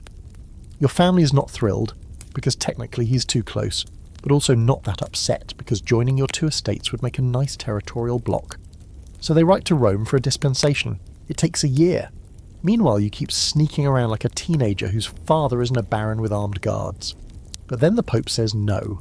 Just flat out no. Suddenly, your love story becomes a scandal. And just like that, your cousin-turned-lover is sent away. You're packed off to a convent for your own good, and the land goes to your younger brother. Romantic, right? Now let's talk royal families, where this kind of thing didn't just happen, it was institutional. The Habsburgs practically married themselves into extinction. By the late medieval period, So many close relative marriages had occurred that entire branches of European royalty shared identical jawlines, questionable chins, and a family tree that looked like someone spilled soup on it. They knew it. The church knew it. Everybody knew it. But power trumped piety every time. Keep the money in the family? Sure. Risk genetic disorders and public ridicule? Also yes. Because love didn't really matter in those cases. Inheritance did. But what about when love did matter? What if two people from the same family genuinely fell for each other? Not to consolidate property or forge an alliance, but just because feelings are messy and people are people. Now you're dealing with a real powder keg. Because even if you managed to keep it quiet, there were always servants, rivals, and bitter uncles just waiting to use that scandal against you. And once word got out, you were done. There's a juicy, half-forgotten tale from 14th century France involving a noblewoman named Alix and her cousin Etienne. Their affair was discovered when she became pregnant, and tried to fake a miscarriage with questionable herbs. It didn't work. The baby was born, the resemblance was undeniable, and Etienne was summoned before a local tribunal. He confessed, probably under torture. Alix was stripped of her titles, disowned, and forcibly sent to a remote abbey. Etienne was hanged, publicly, with no chance of appeal. Love, in this case, quite literally cost them everything. Then there were the rumours. Even when nothing happened, just the accusation of incest could destroy a person. Opponents of a political marriage might spread whispers that the couple was too closely related, hoping to undermine their claim to land or legitimacy. In one infamous case, Eleanor of Aquitaine's marriage to her first husband, King Louis VII of France, was annulled in part because they were too closely related, even though they had papal permission. The annulment wasn't really about incest, it was about power. But incest made a great excuse. In some fringe communities, there were even superstitions about what would happen to people who broke these kinship laws. One tale out of Bohemia warned that incestuous lovers would be cursed with a plague of malformed children and haunted dreams. Another, more theatrical legend from Wales claimed that if you married a cousin, without permission, your house would collapse on your wedding night and your sheep would all die. Practical? No, but when your sheep start keeling over, you don't ask questions. And then there's the big debate. Did people really care about incest on a personal level, or was it all about politics? Historians are still divided. Some argue that commoners and even lesser nobles didn't see marrying cousins as taboo, especially in tight-knit rural communities. Others insist that the church's preaching worked, that people internalized the shame and genuinely feared divine punishment. There's evidence both ways, but what's certain is this. The line between legal love and forbidden love was blurry, arbitrary, and constantly shifting. And if you fell on the wrong side, it didn't matter how pure your intentions were, you'd be branded with sin forever. So yeah. Fall in love with your cousin in the Middle Ages, and you might end up with a papal fine, a dead lover, an angry family, and a sheepless farm. Not quite the romantic comedy you were hoping for, but hey, at least now you know why medieval family dinners were probably very, very awkward. Let's leave the noble courts behind for a moment and walk a little farther down the hill, past the stone walls and guarded gates, into the mud-caked villages where most of medieval Europe actually lived. Because love wasn't any safer for the peasants, it just came with less velvet and more pitchforks. You might think that lower-class romances escaped all the suffocating rules of land, lineage, and legacy, but you'd be wrong. Love between commoners could still get you punished, imprisoned, or killed, especially if you dared to love above your station. Imagine this. You're a blacksmith's daughter, in a tiny village tucked into the woods. Your days are filled with ash, boiling water, and carefully avoiding the local priest's judgmental glances. You're 17, which in medieval years is already pushing it for a first marriage. Everyone assumes you'll end up with the cooper's son. He's fine, he smells like ale and sawdust and thinks fart jokes are a peak comedy. But you've got your eye on someone else, someone taller, someone who rides a horse and actually has teeth, the Baron's steward. Now, to you he's not really noble. He's a servant in the great house, albeit one who wears boots without holes and knows how to read. But to everyone else, he's completely out of reach. A girl like you doesn't flirt with someone like him, you curtsy, you keep your eyes down, you do not meet him behind the mill to talk about books and dreams and running away together. But of course you do, because love doesn't care about tackers or social boundaries, and because he listens when you talk. That alone is dangerously attractive. Sooner or later someone sees, a neighbour, a jealous cousin, maybe the miller's wife with nothing better to do than spy from her loft. And just like that, you're not a sweet girl anymore. You're a threat to the village's fragile order. Because loving up isn't just scandalous, it's an offence, a kind of betrayal. And if the Baron finds out, you're not just a distraction, you're a problem to be solved. The punishments for peasant noble romances varied, but none of them ended in a happily ever after.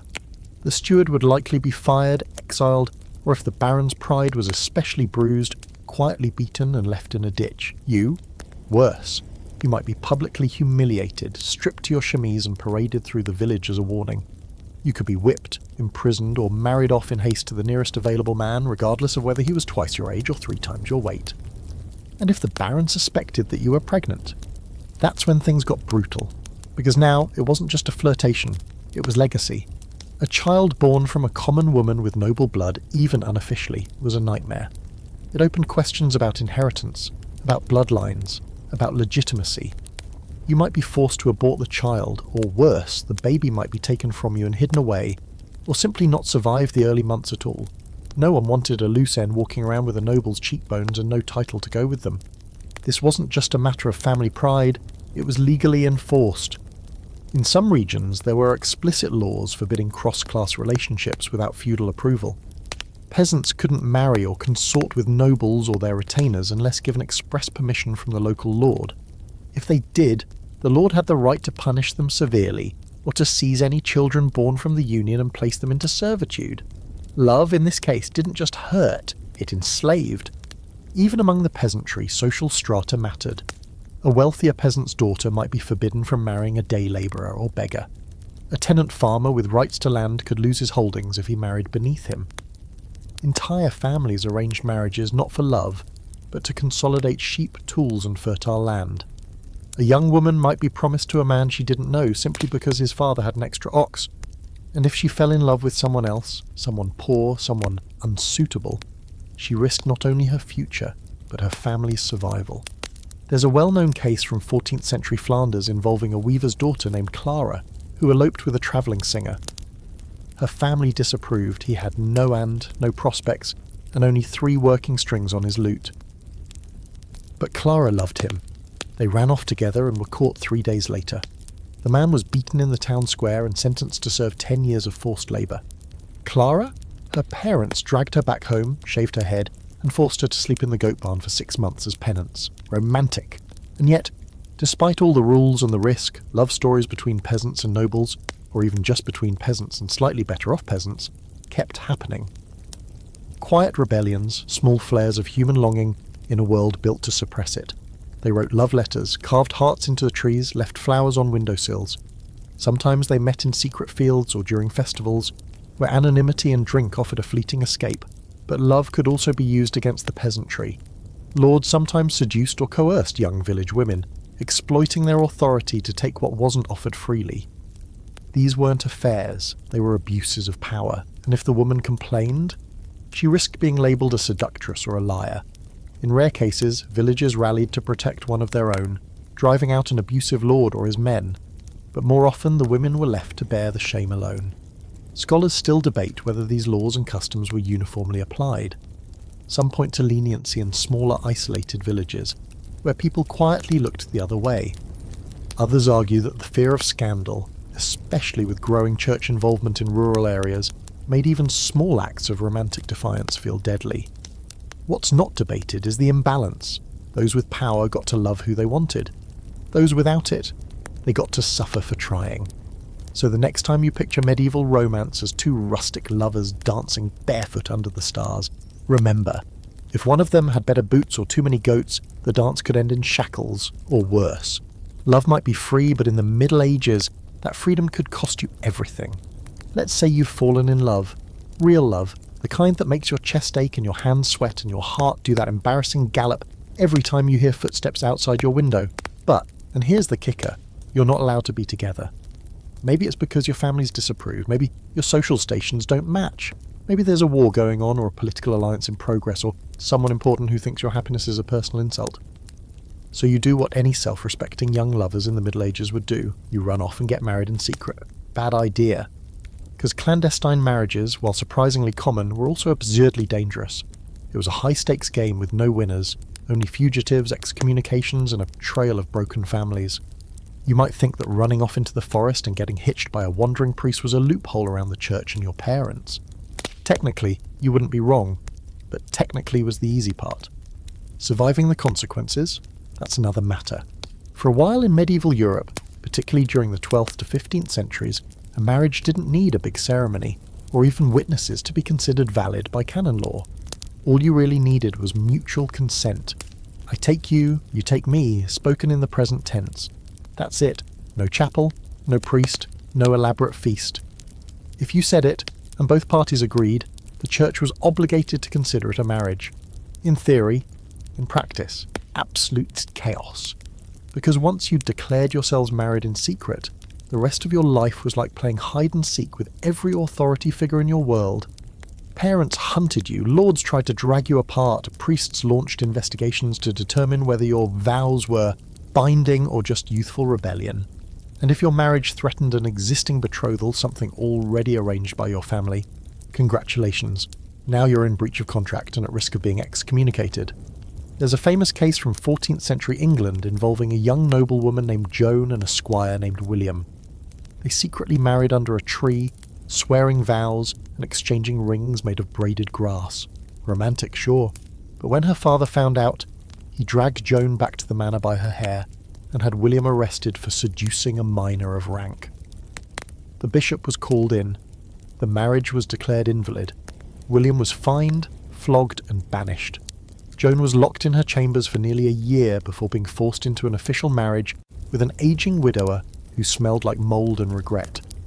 And yet, the couple never stopped referring to themselves as husband and wife until their deaths, years apart, never reunited. These secret marriages were so common that ecclesiastical courts were overwhelmed with cases trying to prove or disprove their legitimacy. Couples would come before bishops swearing they had exchanged vows sometimes years earlier, in barns or marketplaces, or by candlelight in a church porch after hours. The church would then try to figure out whether the marriage was real. They believed you, your marriage stood. If not, annulment, shame and possible punishment. To complicate things further, some people abused this system. Men would trick women into saying the magic words under the pretense of marriage, sleep with them, and then vanish, only for the woman to be left trying to convince the court that she hadn't just been seduced but legally wed. If she couldn't produce a witness or remember the exact words, she was labelled promiscuous, or worse. Her value as a potential wife plummeted. One London court record from the 1390s tells of a young woman who testified that her lover promised marriage in bed, only to deny it the next day. The court sided with him. She was labelled wanton and dismissed with a warning. He walked away free. This is where things get disturbing. Clandestine marriage was a gendered gamble. For men, it was often a way to avoid family obligations or to chase a more desirable match. For women, it could be the only shot at love, and the last shred of control they had over their own futures. But when it went wrong, it was almost always the woman who paid. She was called reckless, impure, even a liar. The man might be scolded. The woman? Ruined. Of course, not everyone was sneaking off for love. Sometimes clandestine marriages were power moves, political strategies to avoid arranged matches, or force families into alliances they didn't want. A rebellious younger son might secretly marry a rich merchant's daughter to secure her dowry. A widow might remarry quickly to protect her estate before the crown or church could claim it. In these cases, love was barely involved, but the danger still very real. And if the secret marriage was discovered after children had been born, well, now things got legal. The church would launch an inquiry into whether the kids were legitimate. If the marriage was validated, they inherited. If not, bastards. Landless, tainted. Even royal children were subject to this game. There were rumours of entire bloodlines being disinherited because someone forgot to get the proper dispensation for a back-alley vow exchange.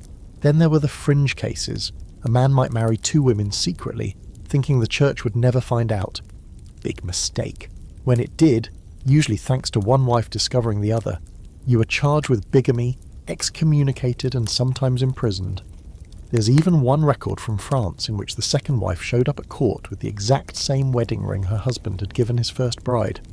The man was sentenced to 20 lashes and permanent exile. He left behind 2 angry women and 6 very confused children.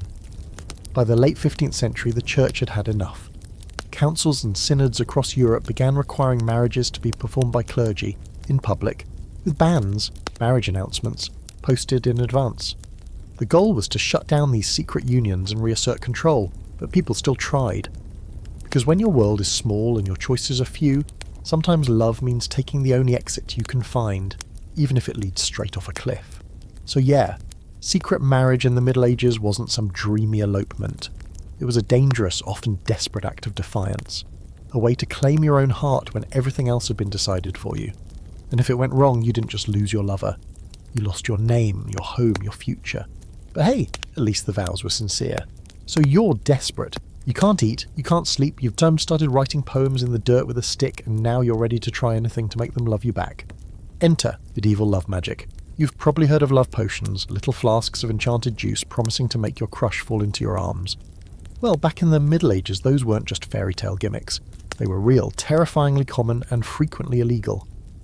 Because if falling in love could get you killed, trying to manufacture it, that was practically an invitation to be burned at the stake. Let's start in your hypothetical life.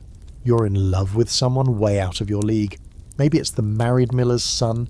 Maybe it's the widow from the next village who still wears her husband's ring, but gives you that look every time she passes. You've tried everything, flirting, favours, even a song you sang by her window. Nothing. You're losing your mind. So you go to the only person who can help, the village wise woman. She lives at the edge of the woods, smells like crushed sage and goat hair, and once cured your uncle's boils with a paste made of nettles and mud. She listens as you spill your pathetic, fluttery heart out, then nods solemnly and hands you a pouch of herbs, a wax doll, and instructions whispered in Latin. You're not sure what most of it means, but you follow it exactly. And for a few days, it works. The person starts acting differently, smiles more, asks about your day. You swear they almost touched your hand, but then word gets out. Maybe someone saw you sneaking into the woods. Maybe the herbs smelled funny. Maybe the steward's wife is jealous and says you've bewitched her husband. And just like that, your love story isn't romantic anymore. It's demonic.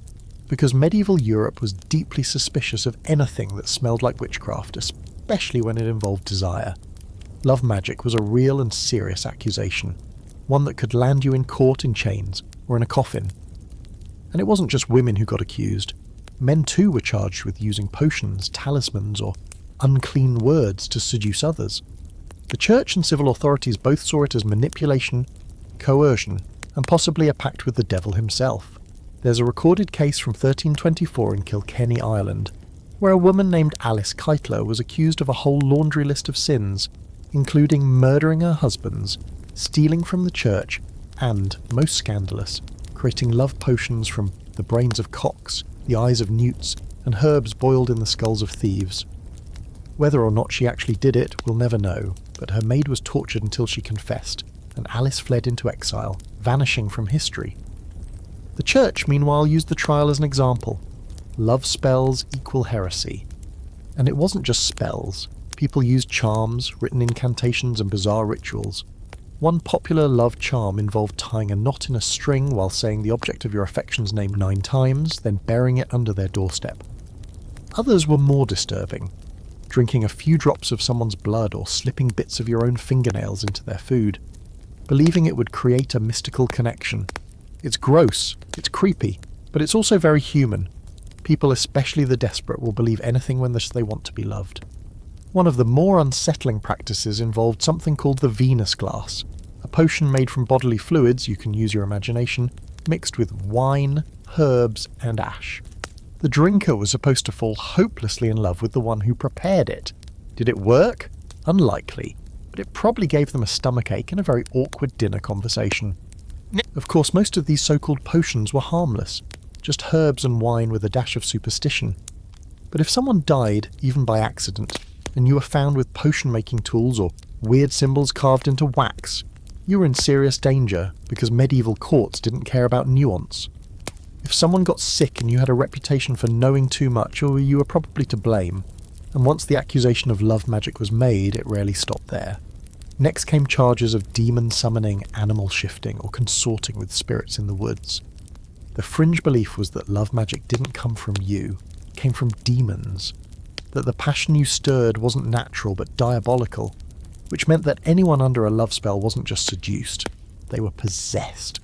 And possession meant exorcism, trial or execution. You wanted someone to kiss you, and now they're tied to a chair while a priest shouts in Latin. Things escalated quickly in the Middle Ages. And here's the really interesting thing. The people who used love magic weren't always the ones in love. Sometimes it was parents trying to arrange a match. A mother might sneak a charm into her daughter's suitor's bread. A rival might try to ruin a woman's chances by poisoning her, with love spells gone wrong. The line between matchmaking and malice got blurry. There's even a recorded case of a priest in Spain who was accused of using enchanted rosary beads to make the bishop's niece fall in love with him. You can imagine how well that turned out. By the late 1400s, love magic became deeply intertwined with witch trials. A woman accused of bewitching a man's heart could find herself chained, tortured and interrogated about every flower she ever picked. Was it a rose for her lover, or a cursed blossom offered to Satan in the night? Sometimes the distinction didn't matter. The very idea of a woman controlling male desire through unnatural means was considered monstrous. Because, of course, men falling in love uncontrollably, that had to be someone else's fault. Some historians argue that the obsession with love magic was less about actual belief and more about policing women's autonomy. A woman who chose her partner, or influenced someone else's, was a threat to the patriarchal structure. Love spells weren't dangerous because they worked. They were dangerous because they symbolized freedom. And freedom, as we've seen, was rarely tolerated. So if you were madly in love in the Middle Ages and tempted to reach for that suspicious-smelling vial your neighbour swore would open their heart like a rose, you might want to think twice. Sure, you might get a date, but you might also get a heresy trial, a few missing fingernails, and your name carved into the list of people the church would rather forget. Just say it was lavender tea and hope for the best. Let's shift now to a story that feels strangely familiar, like it's already been told 100 times in every culture, in every era. Two lovers, two families, hatred so old no one remembers how it started, and a love so young it doesn't stand a chance. You already know where this is going, right? That's because Romeo and Juliet didn't just appear out of Shakespeare's quill one day. The Middle Ages were full of stories just like it. Tales of forbidden love that ended, not in weddings, but in blood, in banishment, in ruin. Star-crossed wasn't just a poetic flourish, it was a death sentence. Let's go back to Verona, a full 200 years before Shakespeare ever set his feather to parchment. In the late 1300s, a legend was already circulating of two real noble families, the Montecchi and the Capuletti, locked in a brutal feud. Sound familiar? It should. That tale, passed from generation to generation, inspired the earliest versions of the Romeo and Juliet story long before the bard got his hands on it. In the original accounts, the lovers don't even get names. They're simply the boy and the girl swallowed up by a hatred so deep that no priest or poet can save them. And they were not alone. These doomed lovers crop up everywhere in medieval history, like ghosts refusing to be forgotten. There's the tragic case of Abelard and Heloise, he, a brilliant philosopher and teacher. She, his gifted student. Their passion broke every rule. When her family found out, they didn't just disapprove. They hired a gang to attack Abelard and castrate him. That's right. No quiet disinheritance. No gentle exile. Just straight-up, full-scale body mutilation. Heloise was packed off to a convent. Abelard became a monk. They spent the rest of their lives apart, writing letters full of longing and bitterness. Real love, real tragedy, real pain. These weren't rare anomalies. They were part of a pattern. Because in the Middle Ages, love that wasn't sanctioned, love that sprang up between the wrong families, or across class lines, or outside approved religious structures, wasn't just discouraged. It was hunted, cut down before it could spread. Because forbidden love was seen as contagious. One runaway couple today, and next week half the village is questioning their arranged marriages. Can't have that. So when a young couple fell in love and decided to defy expectations, they usually had three options: run, lie, or die. Let's say you're a merchant's son in Bruges, and you've fallen hopelessly in love with the daughter of a rival tradesman. The feud between your families goes back at least 2 generations, probably over something stupid like wool pricing. You don't care. She has ink-stained fingers and a laugh like cathedral bells. You start meeting in secret. A baker's alley here, the back row of mass there.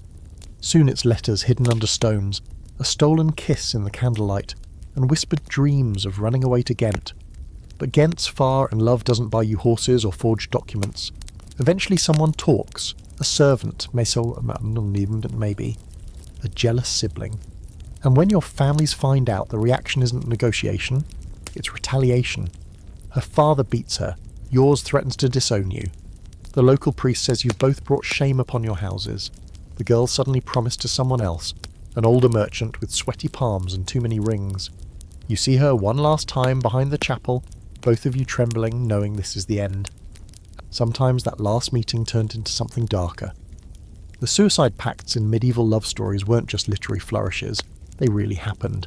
Lovers flinging themselves into rivers, drinking poison from goblets meant for wedding feasts, hanging themselves with the sashes meant for bridal gowns. It was melodramatic, it was messy, it was human. Because when you're 17 and the world is closing in, death doesn't always look worse than losing each other. One such case, buried in the records of a southern French village, tells of two teenagers, Jacques and Marital, who were found dead in a field beside the river. He with a dagger in his chest, she with a crushed bouquet and an empty vial nearby. Their families had been fighting for control of local vineyards. The rumour was that they'd planned to elope, failed, and decided if they couldn't be together in life, they'd meet in heaven. Whether heaven welcomed them or not was another matter. Local clergy refused to bury them on consecrated ground. They were interred outside the village walls as a warning. Even when lovers didn't die, they often paid a heavy price. Exile was a common punishment. Banishment from your village or city, cast out with nothing but shame and whatever you could carry. Some lovers wandered for years begging for shelter, trying to start new lives. A few found ways to survive, most didn't. One misstep, one wrong name dropped in the wrong inn, and you were dragged back to the family that never forgot, or forgave. And still, people loved. Still, they risked it. You see it in the surviving ballads, the weepy songs sung around fires by minstrels who knew how to tug heartstrings. The Blacksmith's Bride, Eleanor of the Pines, the Milkmaid and the Knight. Every single one ends in heartbreak, betrayal, or death. These weren't bedtime stories, they were warnings. The message was always the same: love as you will, but not too loudly and never against the will of your family. Or else. And yet, those ballads kept getting sung, because people needed to believe it was possible, that somewhere someone beat the odds, that two people defied the world and lived. Scholars have even found obscure records of couples who managed it, who escaped, settled in new towns under fake names, and lived out quiet lives. Folk legends rose around them, the lovers of Liennes, the Smithfield ghosts.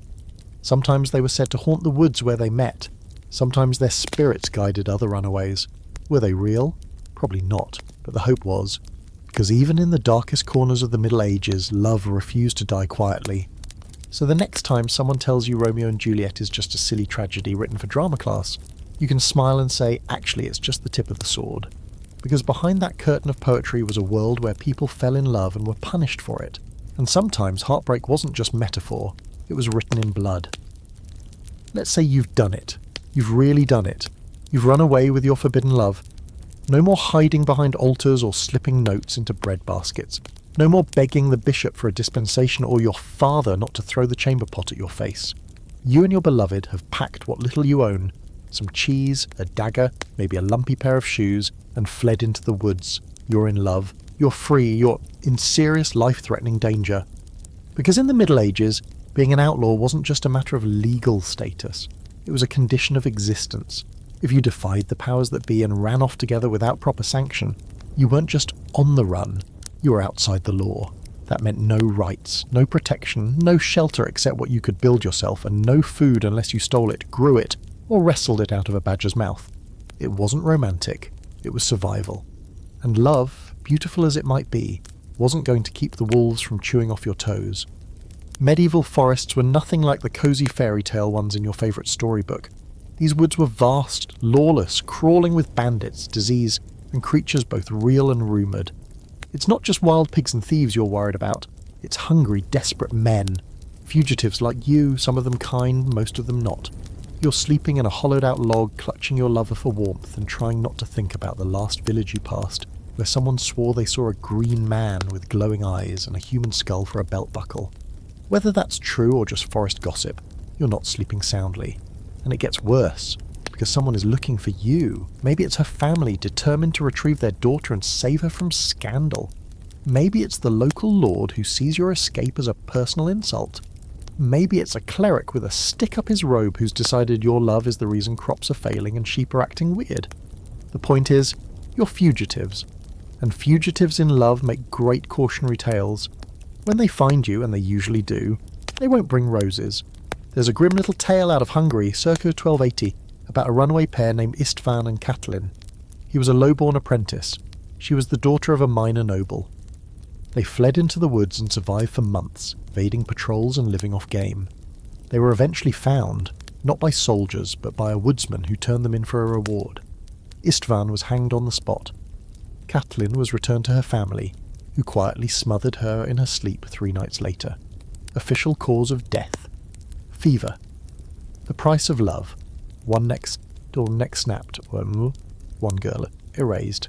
And it wasn't just Hungary. All across Europe, medieval records speak of outlaw lovers, often written as footnotes in legal proceedings, dismissed as deluded or sinful. They had no status, no property. Once they left the protection of the law, they were no better than animals in the eyes of the elite. The forest didn't care about your bloodline, but society sure did. But, and this is where it gets weird, there were folk traditions that romanticised these outlaws. The ballads of Robin Hood and Maid Marian, for example, weren't just about robbing the rich and giving to the poor. They were about love in the margins. Marian wasn't just a damsel. She was a partner, her armour, equal in skill and bravery, defying both church and crown to be with the man she chose. Of course, Robin Hood was almost certainly fictional, or at best a composite of several actual outlaws, but the story resonated. People wanted to believe there was a world outside the suffocating rules, a greenwood where love could live free. That fantasy kept people going, because back in the real world, couples like you didn't have many options. You might find refuge in an outlaw camp, small secret communities of the displaced, living in caves or abandoned towers. These weren't utopias. They were brutal, fragile enclaves of the desperate. One peasant woman fleeing an arranged marriage ended up in such a camp in northern Italy. For 2 years she lived among thieves, hunters and exiled monks. She kept bees, she grew mushrooms, she married a man who had once been a priest and now carved amulets out of animal bones. The locals called her a witch. Her own family pretended she was dead. In truth, she was one of the lucky ones. Most runaways didn't last that long. And then there's the legal side of things. Once declared an outlaw, your name went into the records. What passed for a wanted list? Town criers would announce your description in markets. Your family could be fined or punished for hiding you. And bounty hunters? Absolutely a thing. Sometimes freelance, sometimes hired by the church, sometimes just someone with a club and a taste for coins. If they caught you, they got paid. If they killed you, they got paid more. There's a delightful little law from 13th century England that states, any outlaw caught in the forest may be hung by the neck if caught by a lawful man. No trial, no appeal, just grab a tree branch and get to swinging. If your lover tried to defend you, well, make it a 2-for-1 special. And yet, people still ran, still risked it, because the alternative was worse, a life without love. A marriage chosen for you, a future already written. For many, the danger of the forest was better than the cage of the manor. Better to be hunted with someone you love than safe in a bed beside someone you hate. Of course, it didn't always end in death. Sometimes couples made it, found a sympathetic lord, faked their names, joined a travelling troupe or merchant caravan, and disappeared into the borderlands. These stories didn't make the records as often. Happy endings weren't considered particularly instructional. But they did happen, and the whispers of them, those rare wins, gave other lovers just enough courage to try. So if you were in love in the Middle Ages and decided to run, know this: the forest didn't care about your dreams, the wolves didn't care about your vows, but for one moment, under the stars, in the dark, with no one but each other, you were free, and for some that was worth everything. Now, you've heard the stories, maybe you've even lived 1 or 2 of them in the tiny candlelit span of your medieval existence. Unrequited love, secret vows, forest hideouts, the works. But have you ever noticed something odd about the way these tales get told afterward? How, somehow, every time 2 people fall in love and die for it, it becomes art, a song, a poem, a tragic little ditty that gets passed from mouth to mouth like a ghost at a feast. Because in the Middle Ages, when love killed you, it didn't just end your life, it immortalised it. Your suffering was recycled into entertainment, your death reduced to a chorus, and people couldn't get enough. Welcome to the era of the tragic ballad boom. It's the 14th century. You're walking through a marketplace, dodging chickens and suspicious puddles, when a wandering minstrel sits down in the square. He pulls out a lute, strums a few haunting notes and begins to sing. It's a familiar tale. A miller's daughter falls in love with a knight. Her father says no. They run away. They die in each other's arms beneath a hawthorn tree. The crowd sighs, some weep, then they toss him a coin and move on. Tomorrow he'll sing the same story in another town, different names, same melody. These ballads weren't just background music, they were the medieval world's emotional diary. Passed orally from village to village, they captured the heartbreak, injustice and drama of real or imagined lovers who defied the odds and paid the price. And they always paid the price. No one got a happy ending. No one rode off into the sunset. If the lovers didn't die, they went mad, entered a nunnery, or vanished into the woods never to be seen again. That was the formula, and the people adored it. Why? Because pain was easier to digest in verse. You couldn't storm the Lord's manor or slap the bishop who excommunicated your cousin for marrying a shepherd.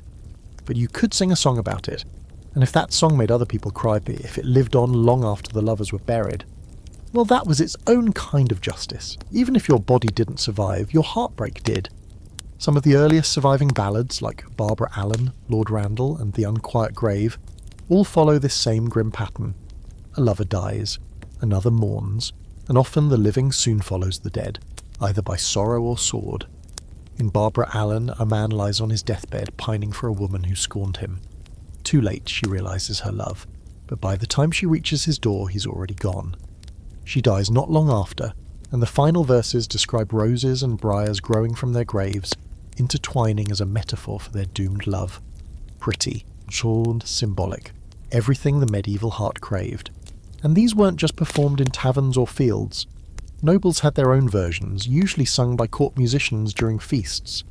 Ballads about courtly love, betrayal and death made excellent background for roasted pheasant and gossip. The tale of Tristan and Isolde, for example, was a favourite among highborn listeners, especially the part where the lovers accidentally drink a love potion and spiral into a passion that ends in death, exile and more death. There's a whole scene in some versions where their corpses are laid side by side and vines grow from their hearts and tangle together over the grave, again with the vines. Medieval poets loved a good grave plant metaphor. The irony, of course, is that most of these ballads were written and passed down by people who had never experienced love themselves, at least not in the sweeping, heart-devouring way they described. Monks, minstrels, scribes, they watched from the sidelines, borrowing pain like actors wearing someone else's grief. But the emotions rang true. That's the weird magic of these stories. Even when they were exaggerated or fictionalized, they felt real. And for the people who'd lived through their own private tragedies, hearing those tales sung aloud was a kind of catharsis. But sometimes the ballads weren't just poetic. Sometimes they were warnings, parables disguised as pretty songs. "Don't fall in love with someone above your station, baby," they whispered. "Don't trust the knight who says he'll come back. Don't run away from your wedding. Don't believe in love more than law." People sang these stories not just to mourn, but to teach. Because if enough hearts broke in the same way, maybe others would learn to protect their own. Still, the songs persisted. Even when the church tried to ban them for being too secular, too erotic, or too distasteful, the people held on. They sang them in whispers, carved their lyrics into tree bark and cottage beams. Some historians even believe that certain ballads doubled as coded messages, ways for lovers to communicate their feelings without being discovered. A few lines hummed in the right order, a certain word emphasized at the end of a verse, and suddenly your forbidden crush knew you hadn't forgotten them. One fringe theory, hotly debated by scholars, is that some couples deliberately tried to become legends, that they made dramatic choices, knowing full well they'd die, because the idea of living on in a ballad was better than fading into anonymity.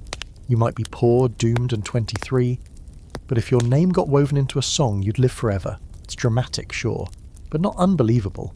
People have died for less. And let's not forget how these ballads warped reality. Over time, details were changed, exaggerated, romanticized. The tragic lovers became more noble, more beautiful, more innocent. The villains, jealous parents, cruel priests, feuding families, became cartoonishly evil. Eventually the truth disappeared entirely, and all that was left was the melody, the myth. And in that myth, everyone died just a little more beautifully than they did in real life. So if you were in love in the Middle Ages and your story ended badly, which, let's be honest, it probably did, you could at least hope that someone would sing about you, that your pain wouldn't be wasted, that your name would become a lyric passed down through generations. Love didn't last, but a good ballad, that could echo for centuries, and sometimes, that was enough. Imagine you're a young lord or lady, your family estate glistening with banners, your clothes stiff with embroidery you can't even pronounce, and your future, a perfectly arranged marriage to someone you've never met, sealed in ink before you even hit puberty. The terms are final, lands will be merged, dowries exchanged, borders secured, and then, of course, you fall in love with someone entirely inappropriate. Maybe a musician, maybe a rival's daughter, maybe a local falconer with weathered hands and a mouthful of poetry. It doesn't really matter who. What matters is that this love, beautiful as it may be, is political suicide. Because in the Middle Ages, love wasn't just frowned upon when it complicated things, it was actively dangerous when it interfered with alliances. Marriage wasn't a private affair, it was a weapon, a strategy, a calculated manoeuvre in a centuries-long chess game. And if you disrupted that plan by loving the wrong person, the consequences could stretch well beyond your own ruined life. Love didn't just get you killed, it got other people killed. Your family, your allies, your entire village could be dragged into war simply because your heart had no political sense. Let's say you're the daughter of a powerful northern noble, engaged since age 8 to the son of a southern baron. It's an arrangement meant to keep the peace between two territories that have been eyeing each other suspiciously for generations. It's expected, it's binding, and it's as cold and colourless as the frost on the chapel roof.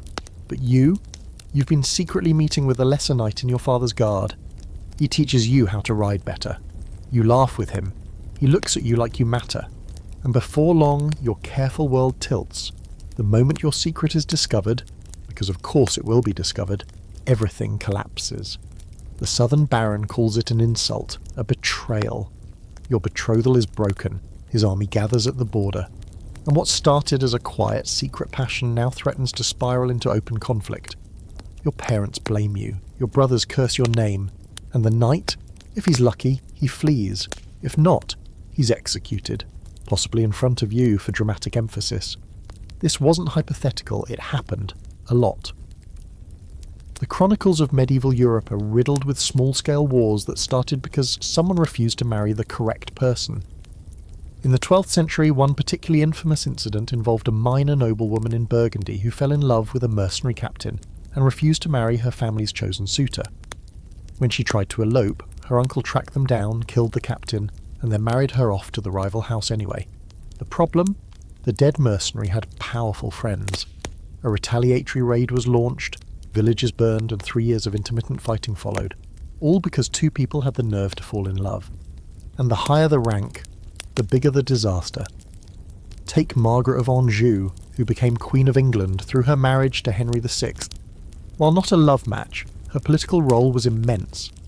Rumours swirled about her closeness to certain nobles, especially Edmund Beaufort, the Duke of Somerset. Whether or not they were actually lovers is still debated, but perception alone was enough to fracture loyalties, spark rivalries, and feed the fires of the Wars of the Roses. Love didn't have to be real to cause real devastation. Even arranged marriages could fall apart when feelings entered the picture. Suppose a king marries for alliance, but then falls in love with someone else. Suddenly, his court is divided. His wife's family feels dishonoured. Diplomats scramble. The entire balance of European politics shifts because someone's royal heart has decided to misbehave. One such disaster unfolded in the 14th century when King Charles IV of France fell for a lady-in-waiting and neglected his political bride, an Austrian princess sent to unite two empires. The result? Outrage, cold letters, threats of broken treaties. When the Austrian delegation left Paris early, offended and humiliated, their allies retaliated by delaying grain shipments to France. People went hungry, all because of a king's crush. Even clergy weren't immune.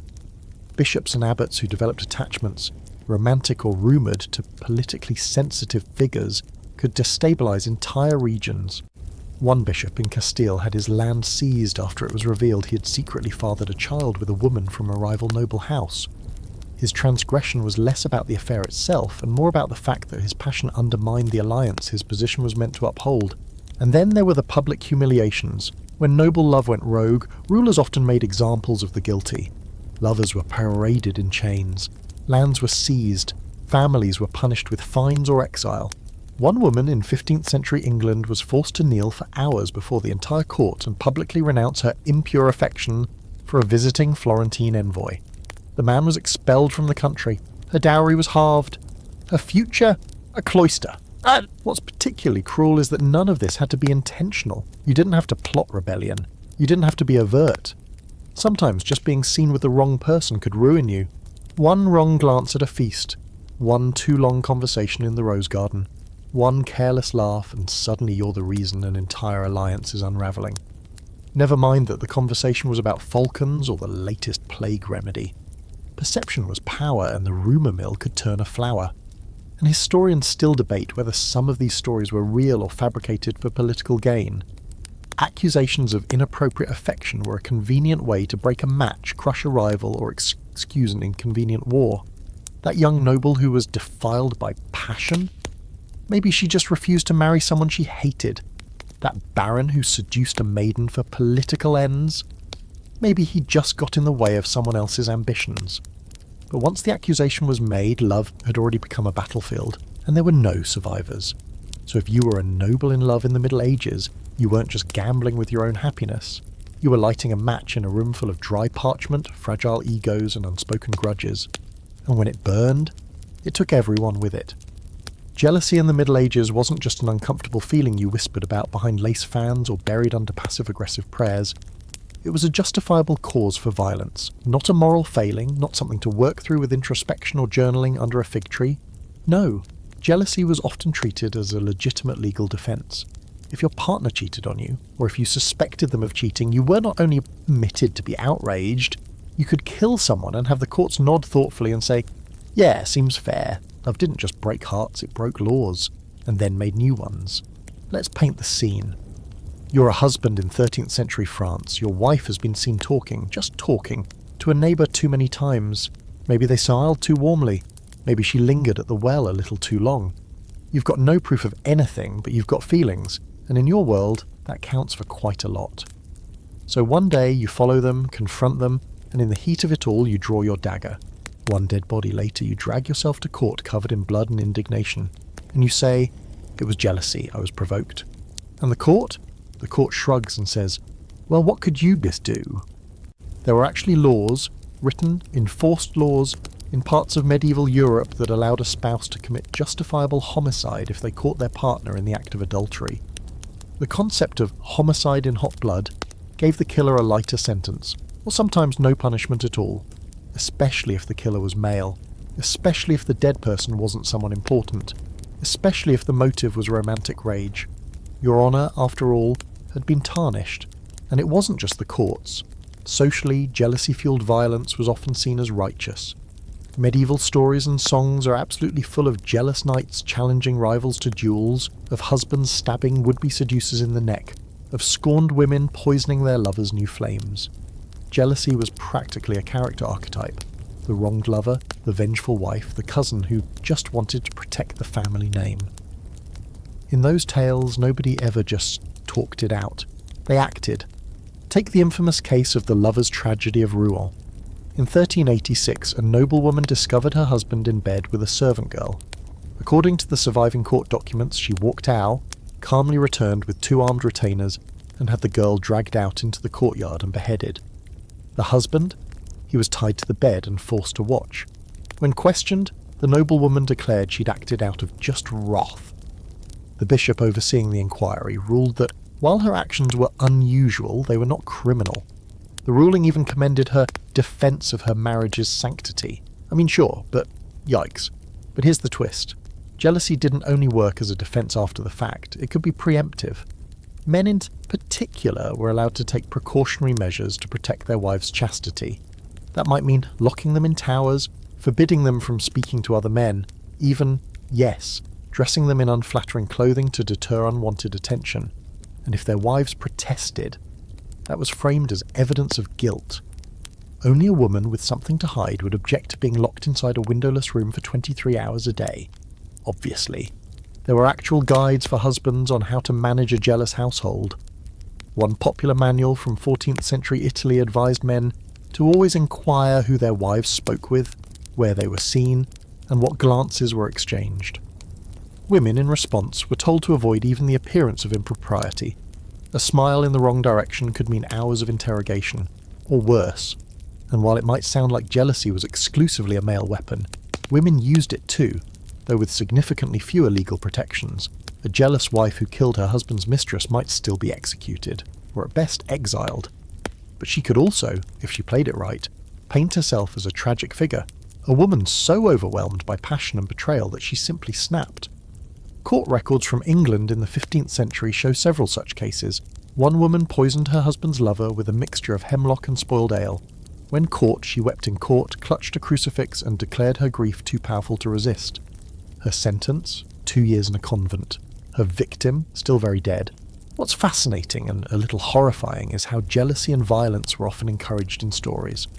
The more dramatic the rage, the more honourable the character.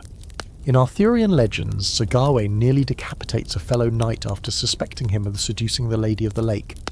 In the Knight's Tale, two cousins turn against each other in a bloody tournament over a woman who never really gets to speak for herself.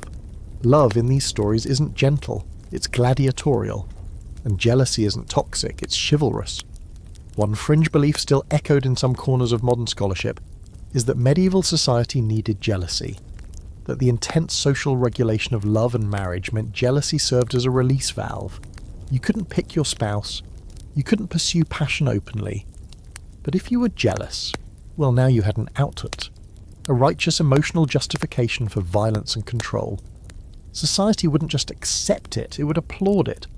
The church, predictably, was conflicted. On the one hand, they preached forgiveness, patience, and turning the other cheek.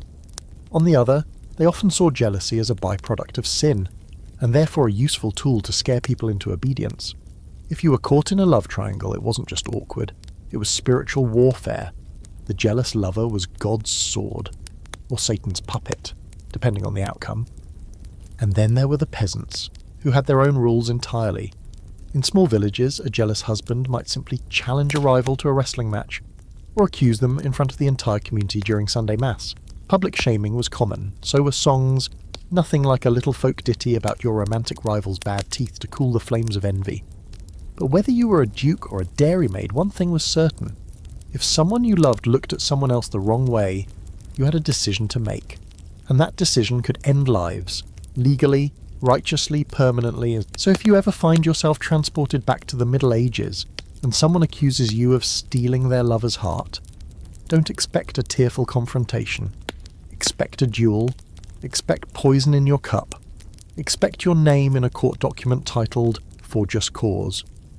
Because in a world where love was dangerous, jealousy wasn't just expected, it was practically mandatory. Let's step now into the lives of the women, the real ones, the thousands who aren't named in the scrolls, who don't get commemorated in statues or stained glass, but who dared to feel, to fall, and to want. Because if love was dangerous for everyone in the Middle Ages, it was especially lethal if you were a woman. The entire social framework, from law to religion to folklore, was built to control your body, your choices, and above all your desire. And if you stepped outside the lines, if you loved too freely, too boldly, too loudly, the world didn't just punish you, it tried to erase you. The expectations were clear from the start. If you were born female, your purpose was already mapped out. Marry early, remain chaste, produce heirs, and obey. Love was not part of the job description. It was at best a bonus, and at worst a scandal. Feelings were dangerous. Wanting the wrong person, or anyone at all before your wedding day, could lead to exile, imprisonment, or execution. And here's the brutal truth. Your death might be the only part of your story that anyone remembered. Consider this. A man could be praised for his passions. His love might inspire duels, wars, even songs. But a woman in love was a liability. If she acted on it, she was immoral. If she concealed it, she was a liar. If she rejected it, she was cold. There was no winning, only surviving, and even that was uncertain. Let's say you're a merchant's daughter in a mid-sized town near the Rhine. You're clever. You've read a few psalms, learned to write your name, and developed an unfortunate habit of staring too long at a certain apprentice across the alley. He smiles when he sees you, and one day, emboldened by something in the air, or maybe just a really good pear tart, you write him a note. A simple one. Nothing outrageous. Just a few lines of affection and a pressed wildflower. You don't even give it to him yourself. You pass it through his little sister. 2 days later, you're being dragged before your parents, red-faced and screaming. The boy's father is furious. Your daughter is forward, he says. She seeks attention. Who knows who else she's approached? The town priest is called in. Your note is read aloud. Your flower is mocked. You're shamed. From that point on, every time you walk through the marketplace, someone whispers. Someone giggles. Someone clutches their daughter's hand a little tighter when you pass. You're 15. Now imagine you're noble. You live in a stone manor. Your gowns are tailored, your hair is braided by servants, and your father is negotiating your betrothal like he's arranging a grain shipment. You're set to marry a man 20 years older who owns 3 villages and a suspiciously large collection of swords. Then one day a visiting knight arrives. Young, funny, eyes like storm clouds. You're doomed. You speak once at a feast, once. He asks about your embroidery. You mention you hate it. He laughs. That night you dream of him. Days later, you're caught sighing at nothing in the garden. Your maid reports it. Your mother scolds you. Your father makes arrangements to have you sent to your aunt's abbey for spiritual guidance. You never see the knight again. These are tame examples. Others were far worse. Records are filled with the stories of women accused of adultery, of promiscuity, of unclean thoughts. Some were executed, some were buried alive, some were branded, literally burned with hot irons on their skin as a warning to others. One chilling case from 14th century Prague tells of a young widow accused of luring 3 married men into sinful thoughts. The men were fined. She was drowned in the river with a stone tied to her ankles. The record notes her name once, then never again. But even women who didn't fall in love suffered from its shadows. A widow who remarried too soon was considered suspicious. A woman who laughed too loudly at a feast might be rumoured to have eyes for every man. A wife who didn't produce children, clearly not devoted enough. Desire was weaponized against women, but never for them. And what about those who wanted other women? Same-sex love between women in the Middle Ages is difficult to track because it was so often ignored, misunderstood, or intentionally erased. But the fragments that remain? Devastating. A pair of nuns in 12th century France who exchanged love letters and signed them, "Your soul's bride." A female physician in Bologna accused of unnatural affections after being caught embracing a patient. A woman in the Low Countries burned not for sorcery, but for kissing another girl behind a church. The court called it a corruption of the heart. She was 16. These stories weren't even considered love by most chroniclers. Women couldn't possibly be seen as capable of romantic agency, let alone same-sex attraction. So these relationships were written off as spiritual confusion, demonic possession, or moral decay. The women who felt them were punished or silenced, and yet they loved. In secret, in silence, in stolen moments between choros or prayers. They carved hearts into stable doors, wrote poems in the margins of psalters, hid hair ribbons in hollow trees. They risked everything for a glance, a touch, a whispered vow in the dark. No songs were written about them, no ballads carried their names, but they were there. Some scholars argue that women in the Middle Ages found small ways to push back, to claim moments of affection in a world that denied them agency. Secret sisterhoods, shared beds in convents, letters buried with lovers. These quiet rebellions weren't enough to change the world, but they kept the spark alive. The spark of longing, of choice, of defiance. So yes, love could kill you if you were a woman. Not always directly, sometimes it just removed you slowly, invisibly. With the cruel magic of gossip and custom and silence, it made you disappear, but not always entirely, because every now and then a line survived. A fragment. A letter. A name etched into stone a little more deeply than the rest. And in those fragments, we hear the echo of a heart that dared to love, softly, fiercely, and fatally. Picture this. You're a monk. Not the robe-wearing, floating in lotus position kind, But the real medieval deal, bald on top, itchy wool robes, strictly regimented prayers, and an absolutely soul-crushing fear of anything resembling desire. You've renounced the world. No feasts, no possessions, no women, especially no women. You've committed to a life of silence, devotion, and chronic back pain from endless kneeling. You are, in the eyes of your community, a spiritual warrior. But then, someone smiles at you. Just a smile. And suddenly you're in trouble. Because here's a dirty little secret from the cloister. Even monks and nuns fell in love. And when they did, they weren't just breaking their vows. They were violating the fragile balance between body and soul, a cosmic offence that could lead to damnation, scandal, or, at the very least, decades of extremely awkward confessions. Love in religious life was a powder keg, and it didn't even have to be physical. Emotional attachments alone were considered suspect. A monk who grew too close to another monk might be reassigned, separated, or accused of disordered affection. A nun who smiled too brightly at the visiting priest might be scolded for tempting his purity.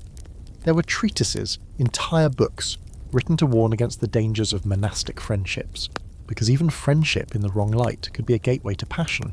And passion? That was heresy in sheep's clothing.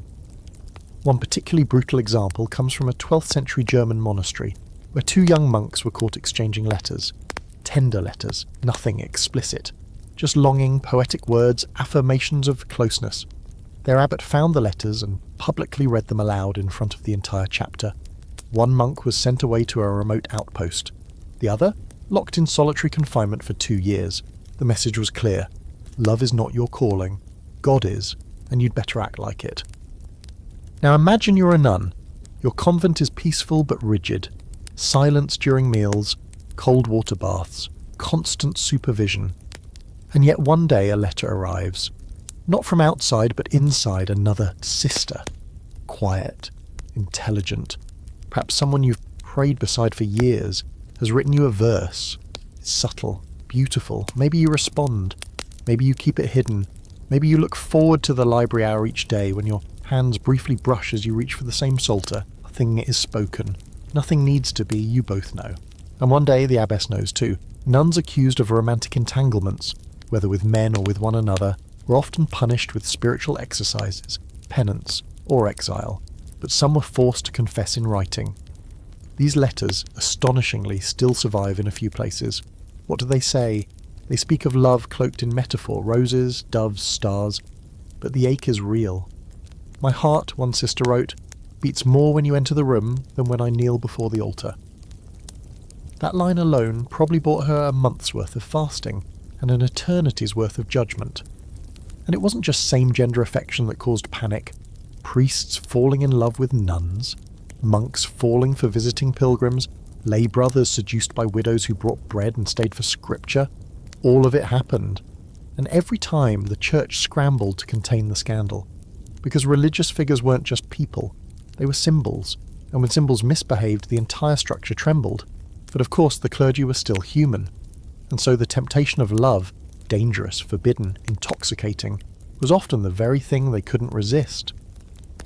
Take the story of Peter Abelard and Heloise again, possibly the most famous clerical love story in medieval Europe.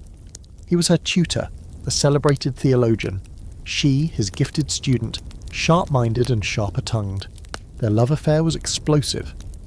When Heloise became pregnant, Abelard sent her away and tried to arrange a secret marriage. But her uncle, enraged by the scandal, had Abelard castrated. That's right, not just exiled, castrated. Abelard became a monk, Heloise a nun. They wrote each other letters for years, tortured by guilt, longing, and theological debates over whether love was ever truly compatible with holiness. That story wasn't hidden. It was circulated, read, admired.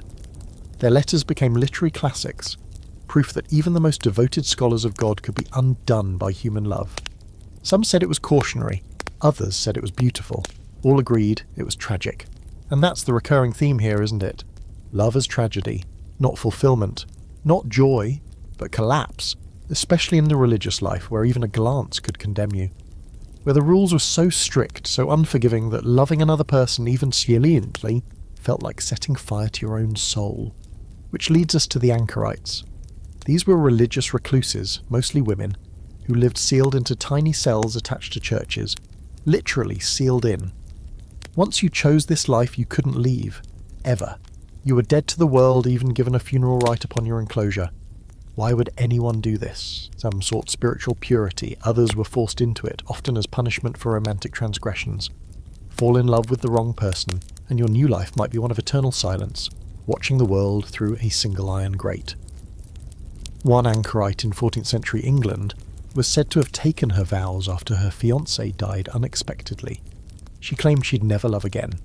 Others whispered that she had been caught with a priest and chose enclosure over execution. Whatever the truth, she lived another 30 years in that cell, writing prayers, watching shadows, waiting. Scholars still debate how widespread love really was within the cloister. Some say these were rare exceptions, others argue it was everywhere. Hidden, coded, whispered it in the dark. Love, after all, doesn't die when you take a vow, it just learns to sneak around. And when it got caught, the consequences were never small. Your letters burned, your reputation destroyed, your future replaced with silence. So if you were a monk or nun in the Middle Ages and you dared to love, you weren't just risking punishment, you were risking your entire spiritual identity. Because in that world, love was either holy or heretical, and never both. But even so, some still risked it. Because even the most devout hearts in the quiet hours of the night might beat not just for God, but for someone who made them feel seen, human, alive. Now let's talk about one of the most quietly brutal aspects of medieval love, annulment. Sounds harmless, right? A legal term, a dry little formality. But in reality, it was the slow-motion guillotine of romance. Because once love had gone sour, or worse, once politics got involved, annulment was the polite word for erasure. You weren't just being separated, you were being unmarried, like it never happened. Like the vows you spoke, the nights you spent together, the children you had, it was all just a clerical mistake. And in the Middle Ages, mistakes didn't just hurt your heart, they ruined your life. Annulment wasn't divorce, the church was very clear on that. Marriage, after all, was supposed to be indissoluble, what God has joined together, etc., etc. But if the church decided your marriage had never been valid in the first place, then you weren't really married, just two people who'd accidentally lived in sin for several years. Oops, how did this happen? Usually someone important changed their mind. Imagine you're a noblewoman in Normandy. You were married at 14, like your mother and her mother before her. Your husband is fine, not poetic, not cruel, just there. Over the years, you've grown used to him. You've had 2 children, managed the estate when he was away, hosted feasts, embroidered far too many wall hangings. And then one day, word arrives. Your husband wants an annulment. He's decided the marriage was invalid from the start because, allegedly, you're his 4th cousin, or because he was coerced into the union, or, this one's a classic, you were secretly betrothed to someone else as a child and never properly released. Whatever the reason, he's found a bishop willing to entertain the case. And just like that, you're on trial for your own love story. The court proceedings are humiliating. Witnesses are called, letters are produced, every detail of your courtship, your wedding night is scrutinised. You stand there while priests debate whether you were fertile enough, docile enough, pure enough. You're not a woman, you're a legal error. If the annulment is granted, and it usually is, if your husband has the right connections, you lose everything. Your name and your property, your children, who are now considered illegitimate. Your marriage is undone. Your love? Officially invalid. One infamous case involved Eleanor of Aquitaine, Queen of France. Her marriage to King Louis VII was annulled after 15 years on the grounds of consanguinity, meaning they were too closely related. Never mind that the church had approved the match, or that they had 2 daughters. The real issue was that Louis wanted a male heir, and Eleanor didn't give him one. So out she went. Within weeks, she married Henry Plantagenet, the future King of England, and started an entirely new chapter of her life. Bold move, Eleanor. But most women didn't land on their feet that way. Most were quietly dismissed, then packed off to nunneries or small dowries in the countryside. Men, meanwhile, often used annulment as a political tool. Need to marry into a more powerful family? Annul your first marriage. Need to consolidate land? Claim your wife was unfaithful or not a virgin on your wedding night? Yes, that was a valid reason too. And guess what? The woman had no real defence. She could be innocent, loyal, and still have her life pulled out from under her like a banquet cloth in a bad magic trick. One tragic example comes from Spain, where a nobleman accused his wife of sorcery in order to justify annulling their marriage. The church didn't even require proof, just enough concern to raise doubts. She was imprisoned while the case was reviewed. By the time they ruled in his favour, she was dead. Official cause, fever. Unofficial cause, despair. And if you were lucky enough to survive the annulment, you had to navigate the awkward post-marriage social scene. Technically, you were single again, but practically, you were stained. Other families were wary of marrying into yours. The church kept a wary eye on you. And let's not forget, everyone gossiped. That's what people did. They traded scandal like coins. Oh, did you hear about Lady Isolde? Her marriage was annulled. Yes, apparently she couldn't fulfill her duties, if you know what I mean. You'd go from being a wife to being a story people told between sips of sour wine. Now, in some rare cases, annulments worked in favour of the woman. If she had powerful family backing, or if her husband was truly monstrous, she might be able to push for an annulment herself. There's a case from 14th century Italy where a noblewoman successfully ended her marriage by proving her husband was impotent. How, you ask? Public examination? Yes, that kind of examination. Multiple witnesses, tests, humiliations. It worked. But she spent the rest of her life in quiet isolation, known more for her trial than for her bravery. Another famous case involves Christina of Markyate, an English woman promised in marriage as a teenager. She resisted fiercely, took refuge in religious life, and eventually had the marriage annulled before it even began. The process nearly killed her, and she lived much of her life under the protection of sympathetic clergy. But she was one of the very few who managed to say no, and survive. There's a fringe theory among scholars that annulment became so widespread among the powerful because it offered a kind of escape hatch. When arranged marriages went sideways, it was easier to blame faulty paperwork than human emotion. "We were never truly married" sounds a lot tidier than "I don't love you anymore." The church preferred it that way too. It let them maintain the illusion that marriage was sacred, even as they quietly untied knots behind the altar. And here's the kicker. Your annulled marriage wasn't forgotten. It lingered.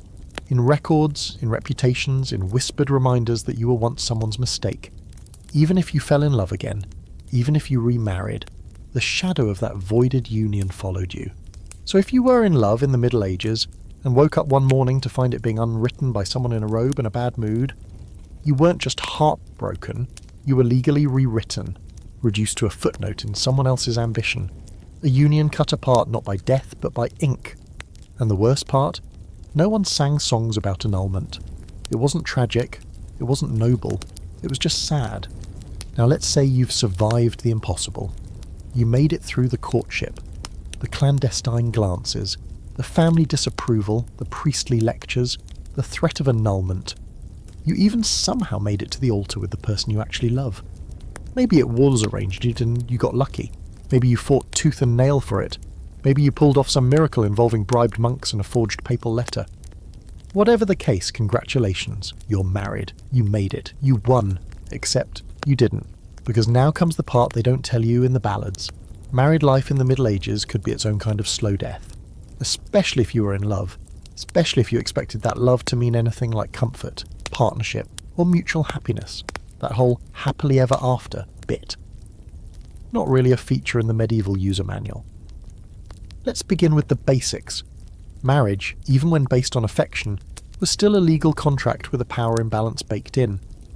The husband controlled the finances, the property, the decisions, the punishments, and in most cases, the entire rhythm of the household. The wife was expected to obey, to serve, to remain loyal, no matter how awful things got.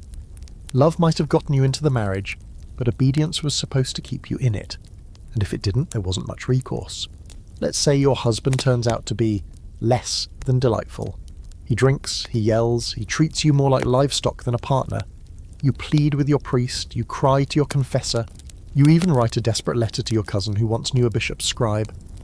The answer is always the same: endure it. Pray more, fast more, have more children, love is suffering, and a good wife bears her cross without complaint. And what about the husband's side? Suppose he actually loves his wife, truly, foolishly, vulnerably, and she turns cold, distant. Maybe she married him for safety, maybe she was pressured into it, or maybe she simply doesn't care. He starts to feel that ache, that despair. But there's no space for it. No language. If he complains, he's mocked. If he drinks, he's scolded. If he looks at another woman, he's threatened with sin and social ruin. Love becomes a trap, not a treasure. One real-life example of a love-turned-prison scenario involves a young noble couple from 13th century England. Initially, they were the talk of the region, young, handsome, openly affectionate. Their marriage was unusual in that it seemed mutual. But as the years passed and heirs didn't arrive, pressure mounted. Love turned to stress, stress turned to silence, silence turned to accusations. By the time they reached their 30s, the husband had petitioned the church to investigate his wife's unholy temper. She in turn accused him of cursed lusts and said he prayed less and drank more. Their love didn't die with a sword or a scandal, it just rotted. Even couples who stayed affectionate weren't safe. Childbirth was the great terror of medieval love. It wasn't a possibility, it was a certainty. Contraception was condemned, and the expectation was clear. Produce heirs and do it quickly.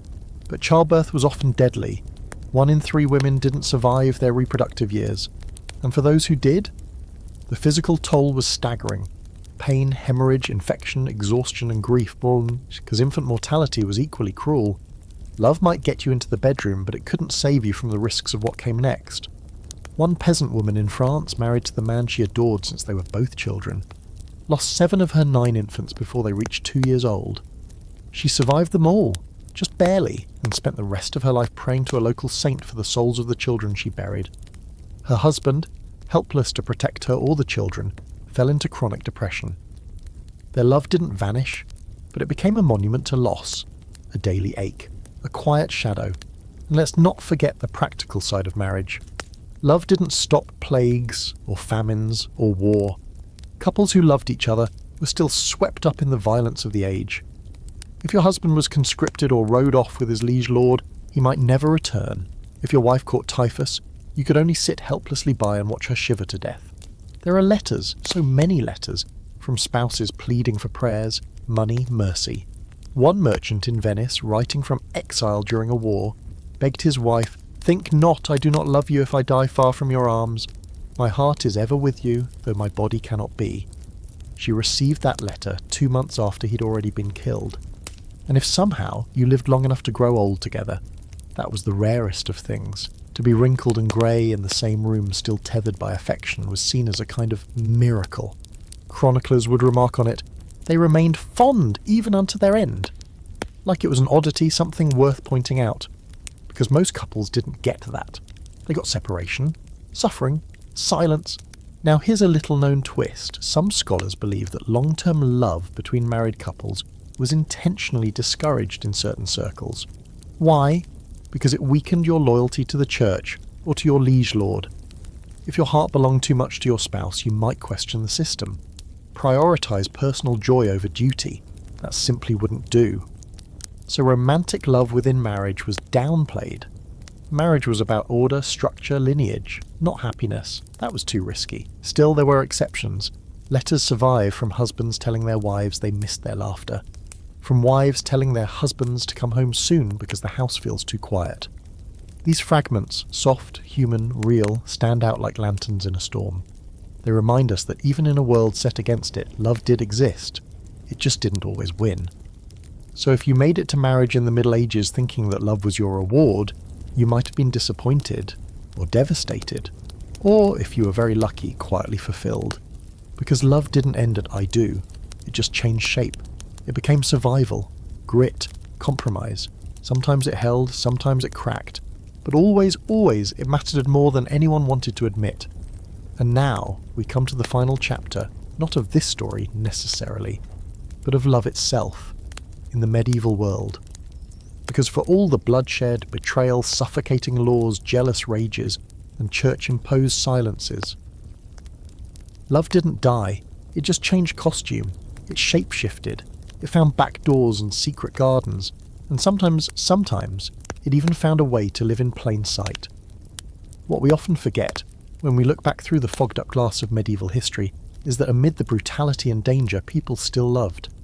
Not always safely, not always legally, but deeply, messily, beautifully.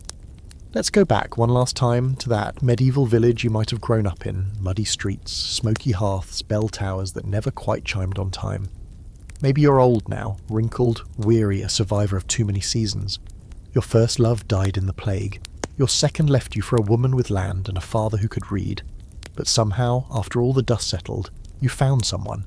Maybe not someone the bards would write about, but someone who stayed, who made you laugh at the butcher's jokes, who held your hand through the long, cold Lent, who buried a child beside you and still looked at you like life was worth continuing.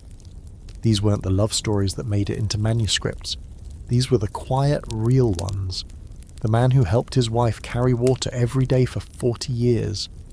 The woman who learned her husband's favourite prayer and whispered it back to him as he died. The couple who lost everything in a fire but still rebuilt brick by brick, leaning on each other because there was no one else. These are the stories that slipped through the cracks, but built the foundation underneath all the grander, louder tales. And even in the glittering courts, where love was usually dangerous, often fatal, sometimes it was real. Think of King Henry VII and Eleanor of Aquitaine. A relationship famous for its turbulence, yes, but also its passion. They ruled half of Europe together, fought, reconciled, separated, and still managed to raise a dynasty. Or look at John of Gaunt and Catherine Swynford. He took her as a mistress, scandalised the court, and after decades of political manoeuvring married her. Their children, born illegitimate, were later legitimised and went on to shape the royal bloodlines of England. That wasn't just love, that was love enduring the storm.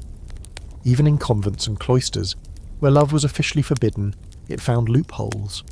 The letters exchanged between nuns, the poetry written by cloistered women to each other, or to the divine, these are some of the most tender, aching declarations of devotion we have from the Middle Ages. Love, denied the body, poured itself into the soul. One such voice belongs to Hildegard of Bingen, a visionary nun, composer and writer. She spoke often of divine affection, but also wrote with startling warmth about her female companions. Was it spiritual? Romantic? Historians debate it still, but the emotion, raw and unmistakable, still repels across the centuries. That's the thing about love, it leaves echoes. There are others too. The quiet lovers who built lives outside the reach of church or crown. Couples who never married but grew old together anyway. Travellers who met once and carried that memory like a relic for the rest of their lives. Widows who never remarried because the memory of that one great love was enough. We don't know their names, but you can find them in the corners of old parish records, buried in lines of Latin no one bothered to translate. Here lies E, beloved of R. Sometimes that's all they left, sometimes that was enough. And there's something else, something kind of beautiful in a twisted way. All that risk, all that danger, it meant something. Love mattered so much in the Middle Ages that people were willing to die for it, to flee their homes, to defy kings, to be burned, broken, erased, and still whisper, "I love you," when no one else dared. That's not weakness. That's devotion on a level most of us can't imagine. Even the church, which spent centuries trying to wrangle love into obedience, had to admit it couldn't be tamed.